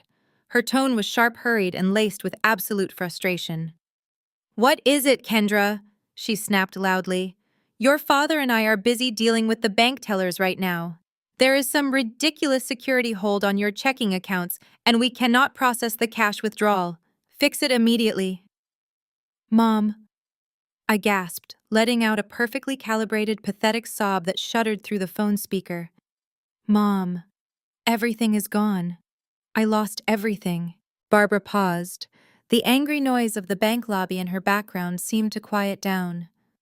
"What do you mean you lost everything?" she demanded, her voice shifting from annoyance to sudden intense caution. "Ashley sent an email to my board of directors." I cried, projecting absolute crushing despair. "She accused me of embezzlement. They locked me out of the building. I am suspended, Mom. They are going to fire me, and they might seize all my personal assets to cover the corporate investigation." There was a heavy beat of silence on the other line. I could practically hear the gears turning in her opportunistic mind, quickly calculating how my professional ruin affected her bottom line. "I do not want them to take the condo," I whimpered, making sure my voice cracked with genuine-sounding terror. I do not want them to take my remaining savings. You and Dad were right about me. I am weak. I cannot handle this pressure. I want to give it all to you. I want to transfer the deed to the downtown apartment and my remaining liquid accounts to your name before my firm files a lawsuit. It is the least I can do to repay you for raising me and keeping me safe. The bait was massive. A luxury downtown Chicago condo fully paid off, and whatever cash they thought I had left handed over voluntarily without a single fight. It was a predator's ultimate fantasy. Well, Barbara said, her voice instantly dropping its hostility and adopting that sickeningly sweet, fake maternal tone she used to manipulate me. We always told you that the corporate world was far too much pressure for you, sweetie. You should have listened to us years ago. But do not worry. Your father and I will protect your assets. We will gladly take the property deed off your hands so your nasty company cannot touch a single dime. Thank you, Mom, I cried, keeping up the facade of a broken daughter. But my lawyer said because of the fraud allegations at my firm, the transfer has to be heavily documented. We cannot just use the power of attorney you drafted today. The bank flagged it as an irregular transaction. To bypass the federal freeze, we need to do a direct in-person transfer at a secure legal office. You, Dad, and Ashley all have to be there to sign as the primary beneficiaries of my living trust. Ashley, too? Barbara asked, a hint of suspicious annoyance returning to her voice.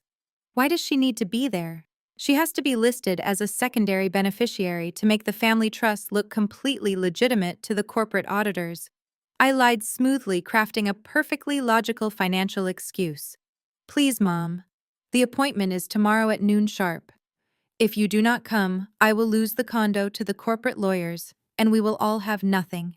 Fine, Barbara snapped, eager to secure the multi-million-dollar prize. Send me the address right now. We will be there. Do not do anything stupid until we arrive and sign the papers. She hung up. I dropped the phone onto the kitchen island and immediately wiped the fake distress from my face, replacing it with a cold, hard stare of absolute victory. Harrison poured 2 glasses of sparkling water, handing one to me with a deeply approving nod. He recognized a flawless tactical execution when he saw one. Meanwhile, courtesy of the tracking software David had discreetly attached to the network ping Ashley sent to my firm earlier, I was able to access the microphone audio from her laptop. It was my laptop, the one I paid for, which she was currently using in their suburban home. The audio feed crackled to life through my secure server interface, broadcasting their house clear as day. I heard Barbara's heavy footsteps echoing on the hardwood floor as she marched directly into Ashley's bedroom. Get your designer clothes ready for tomorrow, Barbara announced, her voice dripping with triumphant, malicious glee. We are going downtown to sign some very important papers. I am not going anywhere, Ashley whined loudly. My credit card is still frozen from the resort. What is the point of going downtown if I cannot even go shopping? The point is that your sister finally cracked, Barbara bragged, letting out a sharp, mocking laugh that made my blood run ice cold. I told you her boundaries are incredibly weak. A little threat, a little corporate pressure from that email you sent, and she spits out the money just like she always does. She is completely terrified of losing her job and wants to sign her luxury condo over to us as an apology for raising her. We take the condo, we liquidate it by the end of the week, and we take our cash straight to Europe. You will have all the shopping money you want, and Harrison Lockwood will never find us. Really? Ashley gasped, her tone instantly shifting to greedy, overwhelming excitement. She is just giving it to us. She is so utterly pathetic. She is a coward, Barbara agreed smugly. She always caves when we push her hard enough. Make sure your father has his best suit ready. We are going to walk out of that lawyer's office as absolute millionaires. I severed the audio connection, letting the quiet peace return to my high-rise apartment. They were so tragically predictable, so blinded by their own unearned arrogance, that they could not see the massive steel jaws of the trap waiting right in front of them. They took the bait, I told Harrison, taking a slow sip of the sparkling water. They are fully expecting me to hand over the deed to this property tomorrow at noon. Harrison pulled a sleek encrypted tablet from his leather briefcase and loaded a set of highly detailed architectural blueprints. Then we need to finalize the venue for the slaughter, he stated, his deep voice ringing with absolute chilling authority. I gave her the address to a commercial high-rise in the financial district. I said, reviewing the location details David had prepared for our operation. It is registered under a generic holding company name, so Barbara and Gregory will not get suspicious when they search the address online tonight. Harrison smiled, a dangerous, predatory glint shining in his bright blue eyes. They will not find any red flags because the holding company is a brand new acquisition. I purchased that specific commercial high-rise 48 hours ago.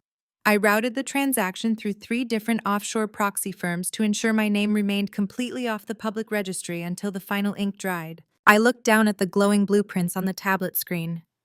It was a massive 50-story architectural marvel located right in the epicenter of the city's wealth.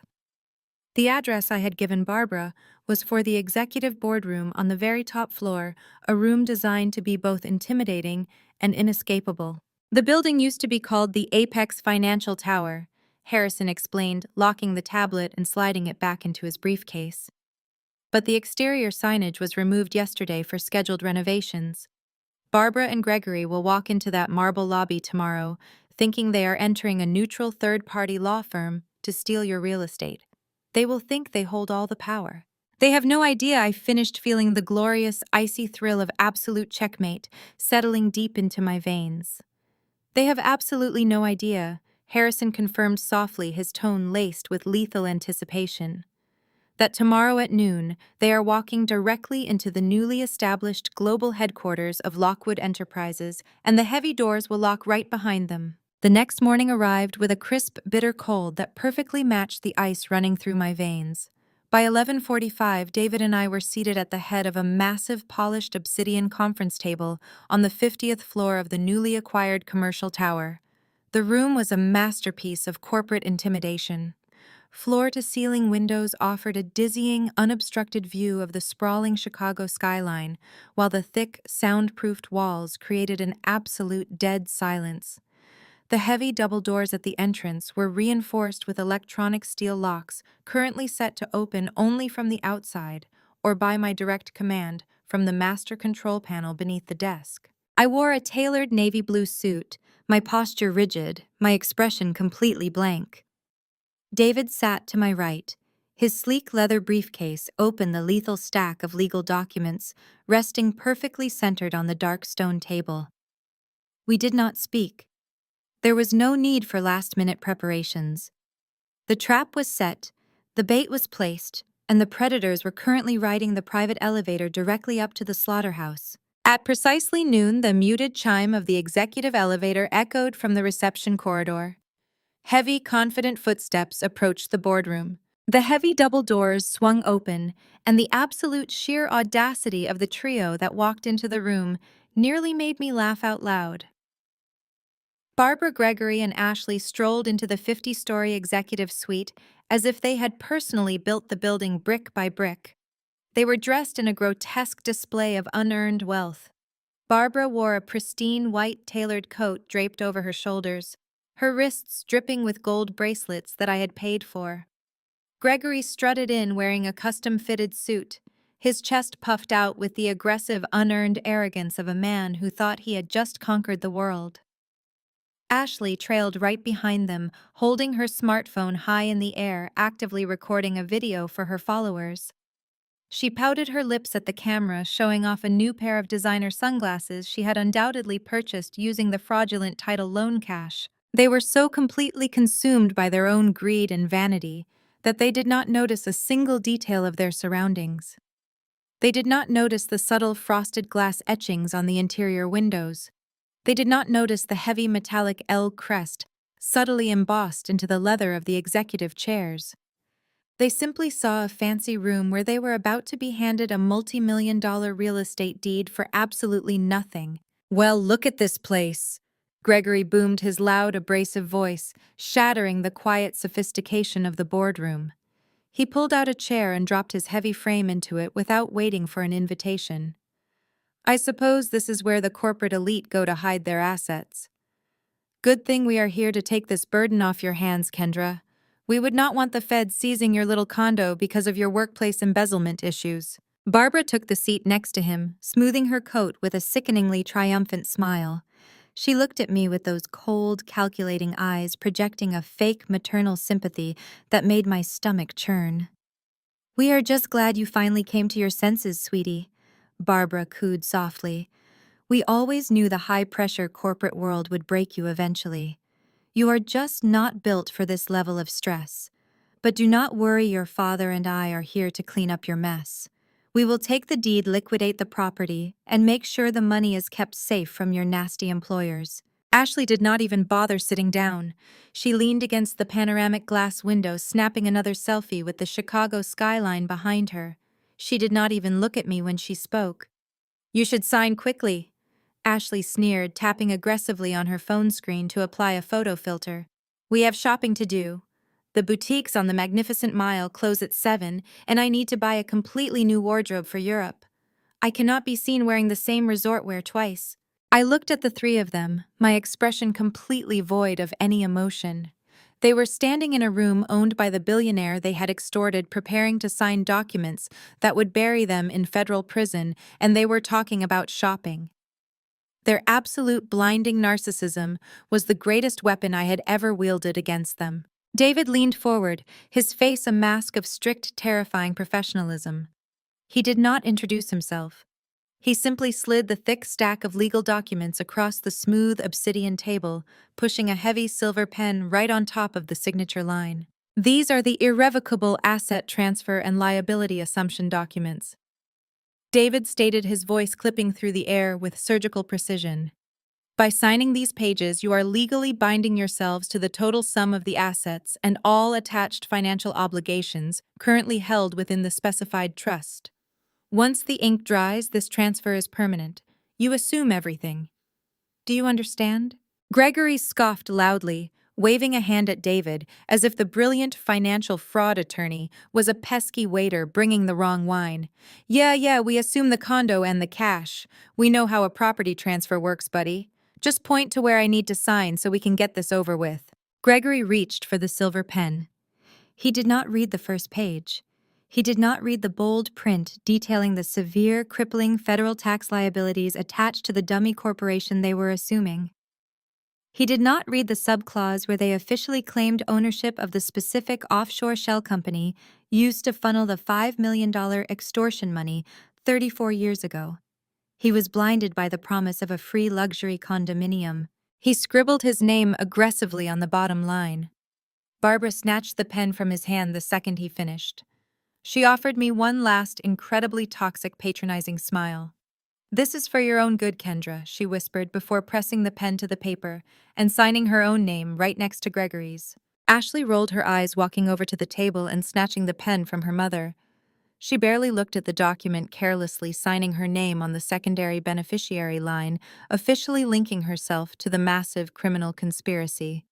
"I told you she was weak," Ashley muttered to Barbara, tossing the pen back onto the table. "I send one little email to her boss and she literally hands over $1 million apartment. It is actually pathetic." I sat perfectly still. I watched the ink settle into the heavy paper. I watched the legal trap snap shut with a loud, absolute finality. They had done it.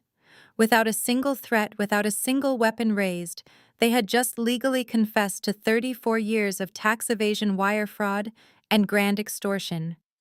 They had officially chained themselves to a sinking ship made of pure iron. David reached across the table. He calmly collected the signed documents, checked the signatures, and neatly placed them into his secure leather briefcase. The sharp click of the briefcase latches locking into place sounded like a gunshot in the quiet room. "Thank you for your cooperation," David said, his voice dropping all pretense of customer service. "It is incredibly rare to see criminals willingly sign a full binding confession to federal tax fraud and grand extortion without demanding a plea deal first." The smug, victorious smiles vanished from their faces instantly. The arrogant energy in the room shattered, replaced by a sudden, heavy wave of total confusion. "What the hell are you talking about?" Gregory demanded, his face flushing red as he started to rise from his chair.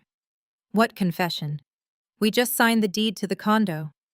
I leaned back in my leather chair, crossing my arms over my chest. I looked at Barbara, locking eyes with the woman who had stolen my entire life. "You did not sign a property deed," I said, my voice echoing coldly across the polished stone table. "You just signed an assumption of liability contract. You just legally claimed ownership of a specific shell corporation. A corporation that currently owes the Internal Revenue Service over $1.2 million in undeclared back taxes and penalties." Barbara gasped, her hands flying to the edge of the table. "You little brat, what did you do?" "I am not finished," I continued, my voice rising with lethal, undeniable authority. "By claiming that specific shell corporation, you also just officially verified your connection to the defunct bank routing numbers used to launder $5 million in stolen extortion money 34 years ago. The money you took when you falsified a birth certificate using a dead doctor's medical license. The money you demanded after you kidnapped a premature infant from a private neonatal ward and told her grieving mother she was dead." The color drained entirely from Barbara's face. She looked like all the blood had been violently vacuumed out of her body. She stumbled backward, her chair scraping horribly against the marble floor. She tried to speak, but only a strangled, terrified wheeze escaped her throat. Gregory froze, his massive frame suddenly looking incredibly small and frail.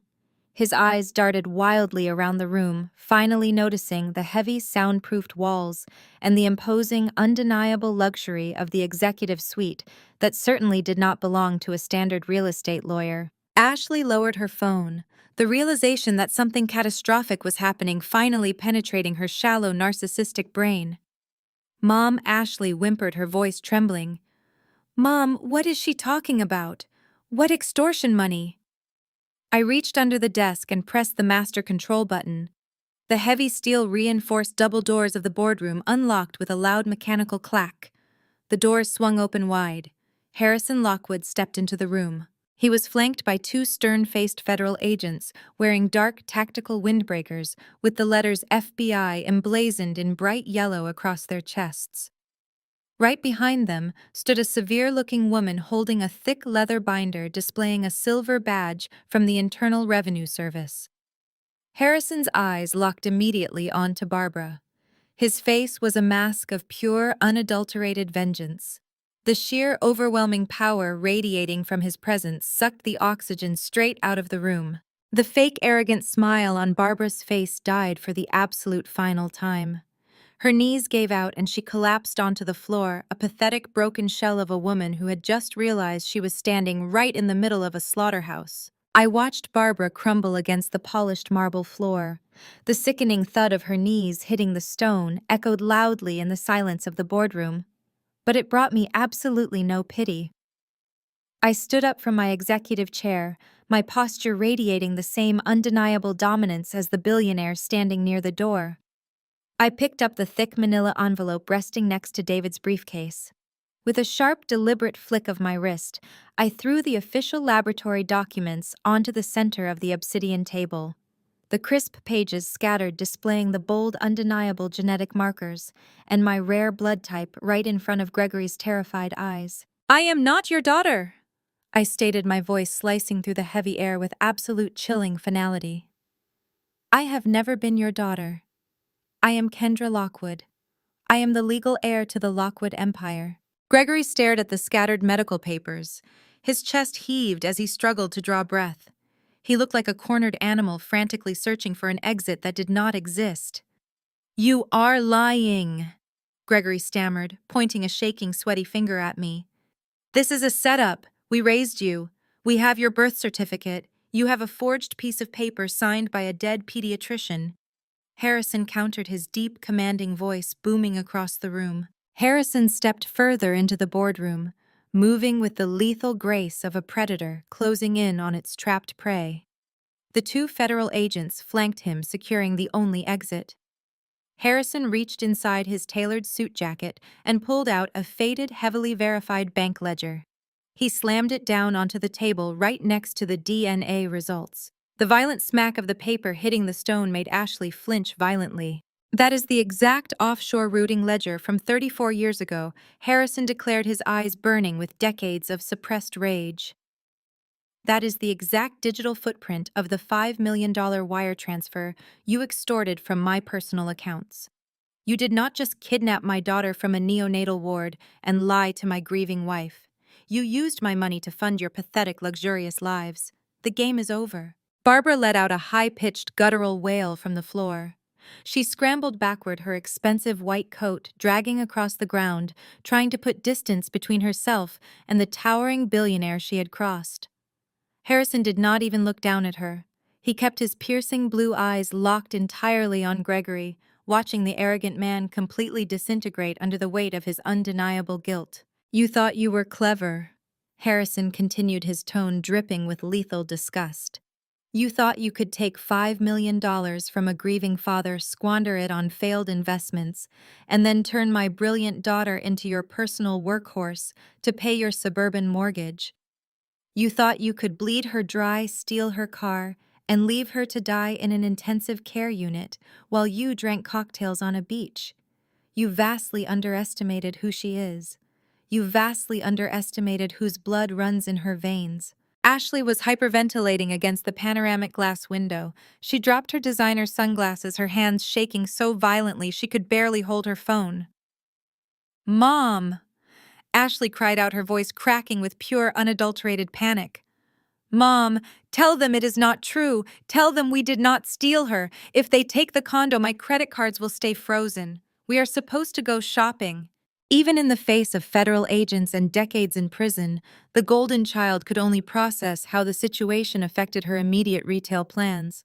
Her absolute lack of basic human empathy was staggering, but it only fueled the icy satisfaction pumping through my heart.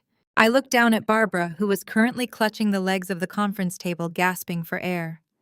"You spent my entire life calling me a burden," I said, my voice echoing coldly in the massive room. "You told everyone I was a toxic disappointment who owed you everything just for keeping a roof over my head. You demanded my gratitude while actively spending the ransom money you extorted from my real family." Gregory lunged forward, slamming his fists onto the table in a desperate, pathetic display of misplaced aggression. "This is entrapment," he shouted, spittle flying from his lips as he glared at David. "You cannot use these documents. We were coerced into signing that transfer agreement. We did not know about the tax debt. We did not know about the shell corporation." David just smiled, a terrifying, razor-sharp expression that promised absolute legal ruin. "That brings us to the next phase of your destruction," David said smoothly, adjusting his cuffs. Gregory let out a primal, enraged roar. He lunged across the polished obsidian table, his thick hands violently grabbing at the stack of signed legal documents and DNA results. He thought tearing the paper to shreds would somehow erase the reality of his crimes. David did not even flinch. He simply reached into his suit pocket, pulled out a small black remote, and pressed a single button. The massive glass wall at the far end of the boardroom instantly frosted over, serving as a high-definition projection screen. A series of heavily detailed financial statements illuminated the dark room, casting a stark, glaring light over Gregory's sweating face. "You can tear up the hard copies if it makes you feel better," David stated, his voice completely devoid of concern. "But the digital footprint of your financial parasite routine is permanently archived on federal servers." I stood up and pointed directly at the glowing projection. "Let us talk about coercion and fraud, Gregory. Look at the screen. These are 5 distinct high-limit credit cards you opened under my Social Security number over the last 48 months. You bypassed the security protocols by using the same falsified pediatric records you created when you kidnapped me." The screen shifted to a detailed, itemized billing statement. It highlighted a $30,000 charge from a luxury resort in Maui processed exactly 4 days ago. "You used my identity to fund your entire existence." I continued, pacing slowly behind my chair. "You drained my health savings account to zero while my organs were failing. You forged my signature on a $40,000 title loan for my vehicle. You genuinely believed that because I was in a hospital bed, you could completely bleed me dry and run away with the cash." Barbara was still sobbing on the floor, but Gregory's eyes were darting frantically between the projected evidence and the federal agents blocking the door. "We did not sign up for this tax debt," Gregory yelled, his voice cracking with sheer panic. "We just signed for the condo. You tricked us." I let out a sharp, mocking laugh that echoed off the high ceiling. Did you honestly think that the power of attorney you tried to force on me at the hospital was going to give you my real estate? No, Gregory. That was the bait. I deliberately botched my signature to render your escape plan entirely useless. But it kept you greedy. It kept you blind. David leaned forward, tapping the heavy leather briefcase containing the documents they had just signed. And the paperwork you just eagerly inked your names onto today was the final nail in the coffin, David explained with ruthless legal precision. You willingly signed an assumption of liability contract. You thought you were acquiring a multi-million-dollar property deed. Instead, you legally claimed full, undisputed ownership of the exact offshore shell corporation you used to launder Harrison's $5 million. By signing those papers, you officially assumed the $1.2 million in federal tax evasion debt attached to that specific entity. That debt is now your sole responsibility, not mine. The severe-looking woman standing next to the FBI agents finally stepped forward. She opened her thick leather binder displaying a stack of official government warrants. I am Special Agent Miller with the Internal Revenue Service, she announced, her tone echoing the absolute crushing power of the federal government. Based on the liability assumption contract you just executed, combined with the comprehensive evidence of severe long-term tax evasion and wire fraud provided by Mr. Lockwood's forensic team, my office has taken immediate action. She looked directly at Gregory and Barbara.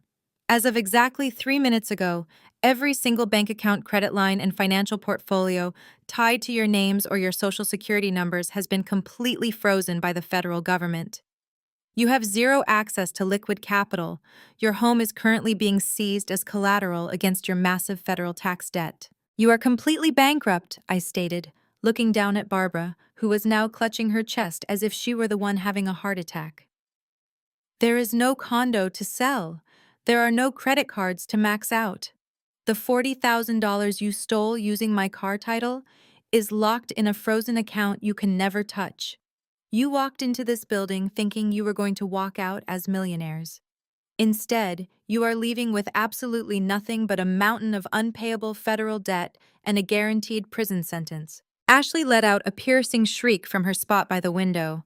Her phone had just buzzed with a rapid succession of automated banking alerts. My cards!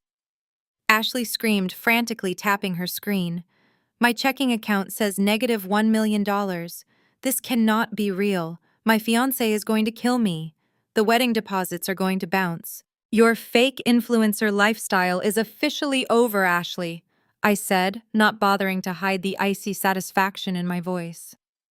You cannot buy a designer wardrobe for Europe when the IRS has a permanent lock on your financial existence. Ashley frantically jabbed her manicured fingers against the screen of her smartphone.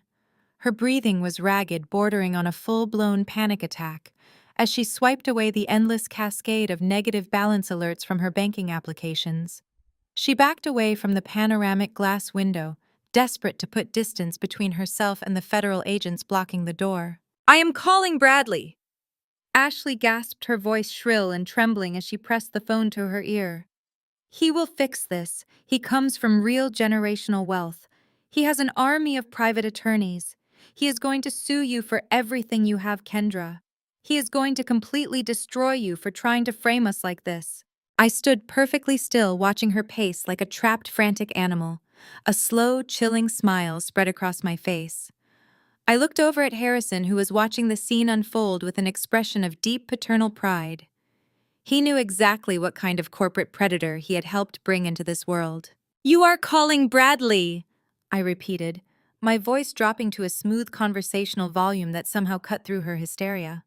Bradley Covington, the man you have been engaged to for the last 6 months, the man who is supposed to pay for your lavish destination wedding next spring. Yes, Ashley shrieked, tears of sheer panic finally ruining her pristine, expensive makeup. He loves me. He knows how toxic and jealous you are.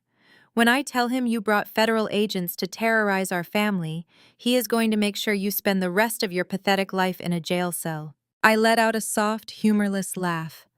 Ashley, did you honestly believe I never bothered to run a comprehensive background check on the man marrying into the family that was actively bleeding me dry? Did you never bother to look up the exact corporate hierarchy of the investment firm where I have been working 80-hour weeks for the last decade. Ashley froze. The phone remained pressed against her ear, but the ringing had stopped. Bradley was not answering. Bradley is the Senior Director of Regional Wealth Management, I stated, enunciating every single syllable with razor-sharp precision. He sits on the extended advisory board of my exact corporate branch. He is one of the highest-ranking executives in my company. The color drained entirely from Ashley's face. Her mouth opened, but no sound came out.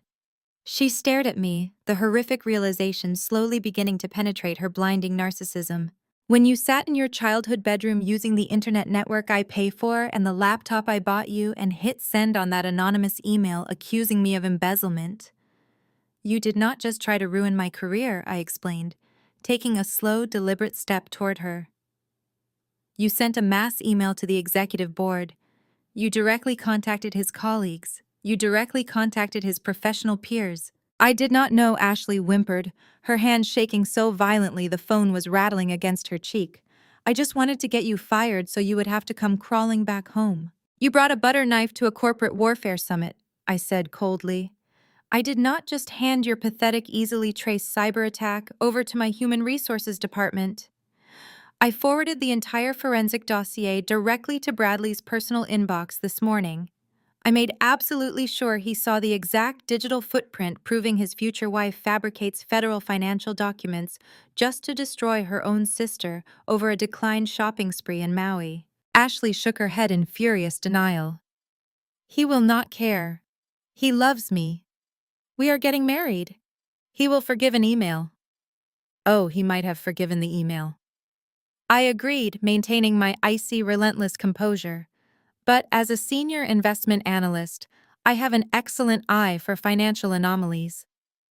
While I was compiling the network trace, I took the liberty of running a quiet, deep-level audit on the joint wedding accounts you set up with him. Barbara, who had been sobbing quietly on the floor, suddenly looked up, sensing a new catastrophic level of destruction. You have been secretly siphoning capital from his family's generational trust fund for the last 8 months, I announced, ensuring every single person in the room heard the absolute depth of her betrayal. You have been transferring thousands of dollars into hidden proxy accounts to buy fake social media followers, luxury resort upgrades, and designer bags to maintain your pathetic fake influencer aesthetic. You literally stole from a man whose entire career is built on wealth preservation. Ashley gasped, taking a stumbling step backward. No, you cannot prove that.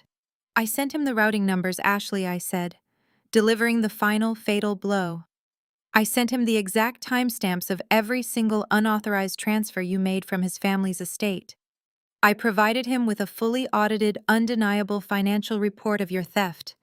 He received the entire file right before this meeting started. Right on cue, Ashley's smartphone vibrated violently in her hand. The screen illuminated with a high-priority text message. The room was dead silent as Ashley slowly lowered the phone to her line of sight. I watched her read the message. I watched her eyes widen in absolute bottomless horror.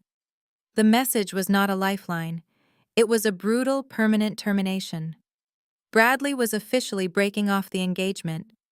He was canceling the wedding, kicking her out of their shared luxury apartment, and informing her that his legal team would be seeking full restitution for every stolen dime. The phone slipped from Ashley's manicured fingers. It clattered harshly against the polished obsidian floor. The golden child, the sister who had spent her entire life stepping on my neck to elevate herself, completely shattered. Her legs gave out beneath her. She collapsed onto the floor next to Barbara, burying her face in her hands, and began wailing with a pathetic, agonizing despair. Her fake, luxurious world had just been burned to ash, and there was absolutely no one left to pay the bill. Ashley's sobbing echoed off the soundproofed walls, a pathetic soundtrack to the complete demolition of their counterfeit dynasty. Barbara watched her golden child disintegrate, her own eyes wide with a feral, cornered desperation. The arrogant matriarch, who had strutted into this executive suite, wearing a pristine white coat and gold bracelets, was entirely gone.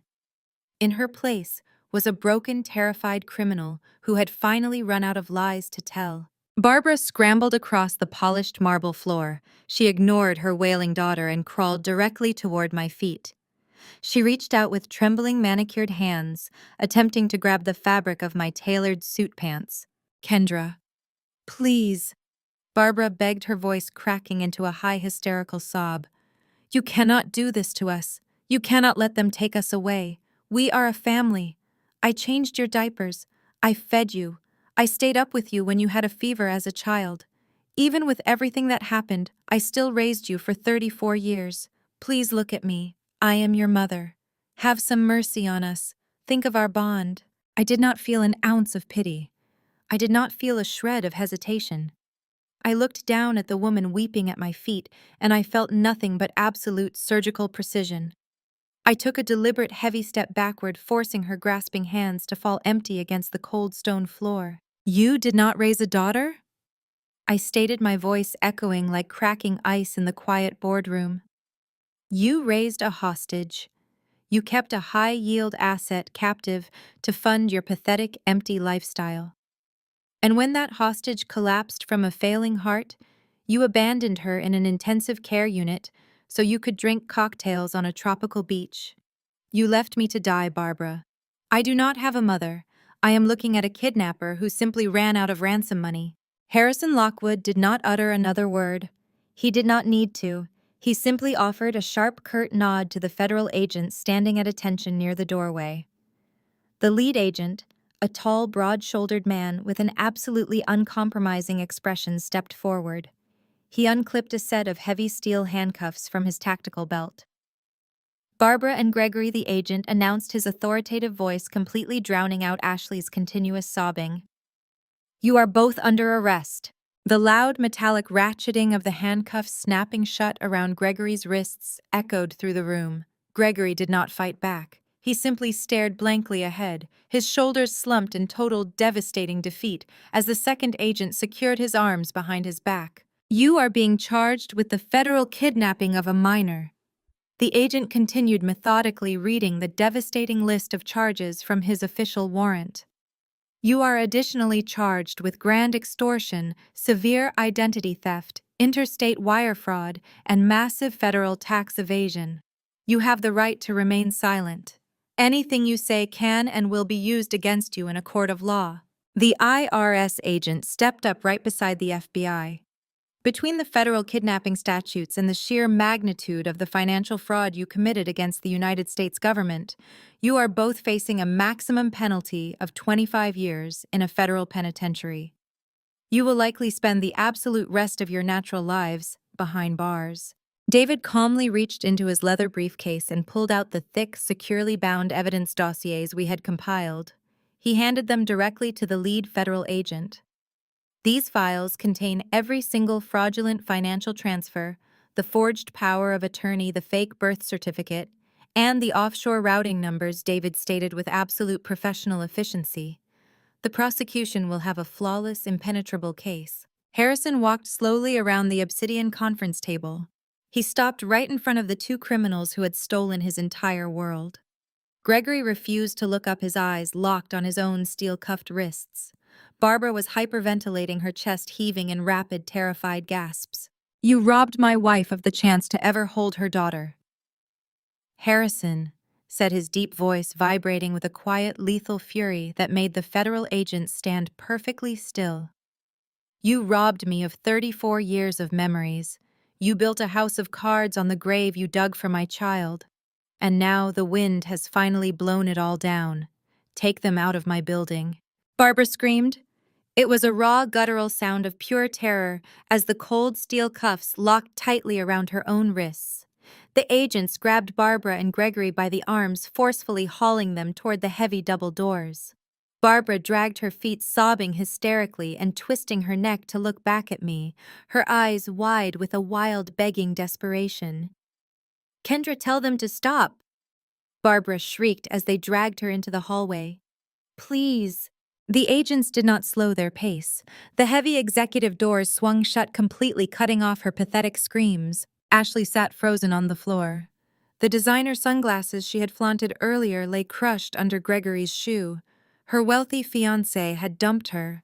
Her stolen credit cards were blocked, and now she had just watched her parents being marched out of a high-rise executive suite in handcuffs facing decades in federal prison. She was entirely alone, completely broke, and utterly defenseless. "You are next, Ashley," I said, looking down at the shivering, pathetic woman who used to torment me for sport. "The IRS is auditing every single luxury item you purchased with stolen funds. The corporate lawyers at my firm are preparing a civil suit against you for malicious defamation. You are going to spend the next 10 years working minimum wage jobs just to pay off the legal fees and the restitution you owe your ex-fiancé. Get out of my sight before I ask the FBI to add accessory to fraud to your permanent record." Ashley scrambled to her feet, her hands shaking violently. She did not say a single word. She grabbed her empty designer purse and bolted out the boardroom doors, fleeing the slaughterhouse as fast as her legs could carry her. The heavy oak doors clicked shut behind her, sealing the absolute silence of the executive boardroom. The toxic noise that had plagued my entire existence was finally gone. There was no more screaming, no more manipulative crying, no more endless demands for money, just quiet, pristine peace.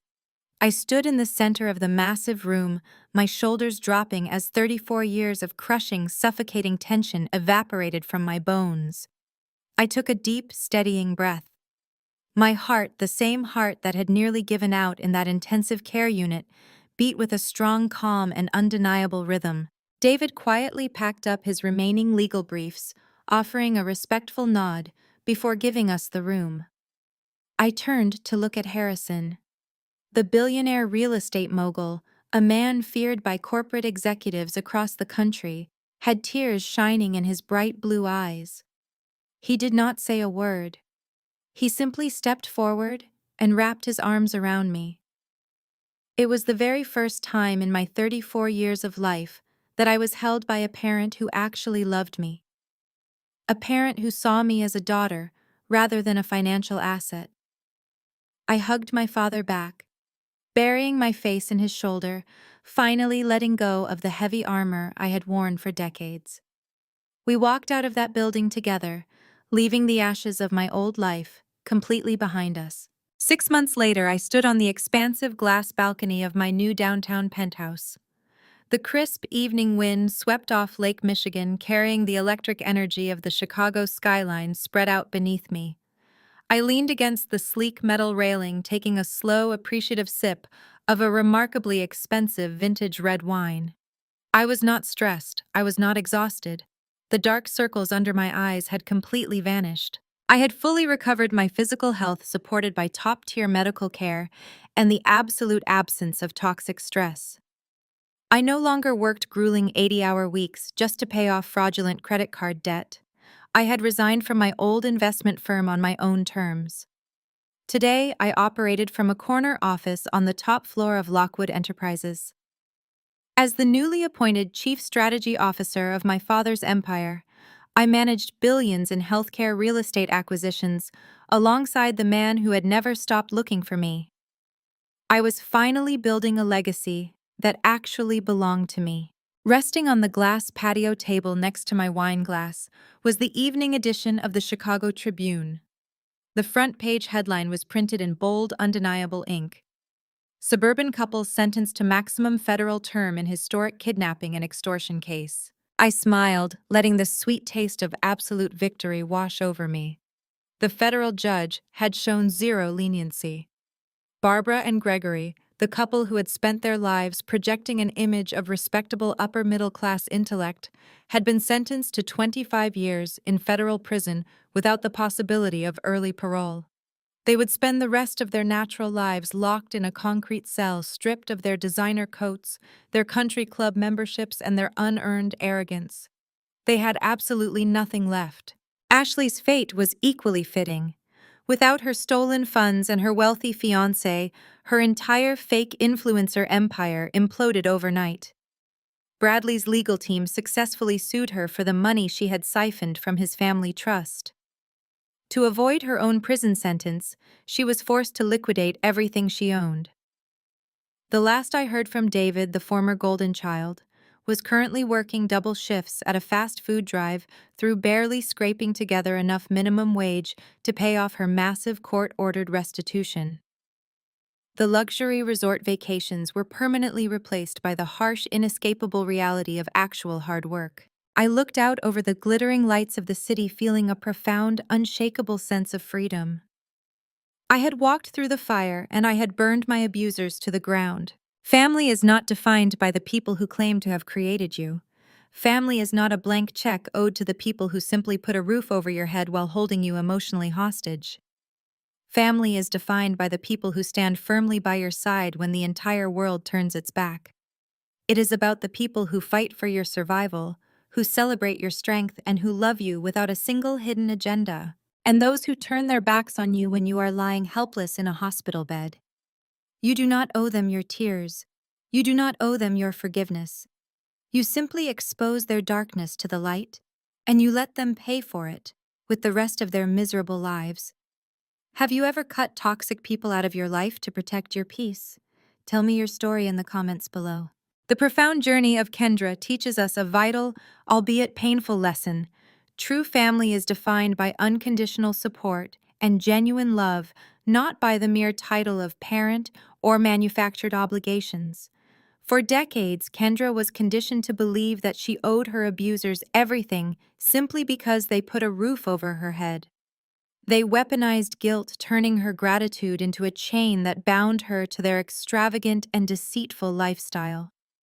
However, her harrowing experience in the hospital illuminated the stark difference between parasites disguised as caretakers and the authentic devotion of someone who truly cares.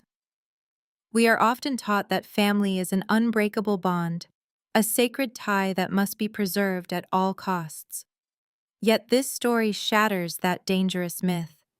It reminds us that toxic individuals will use the concept of family as a shield to hide their manipulation and greed. Walking away from those who continuously drain your spirit, exploit your hard work, and abandon you in your darkest hours is never an act of selfishness. Instead, it is the ultimate act of self-preservation and profound courage. You do not owe your life, your health, or your success to those who only view you as an asset. You have the absolute right to redefine your circle and build a beautiful sanctuary of your own. Please share this powerful message with someone who needs the courage to walk away today.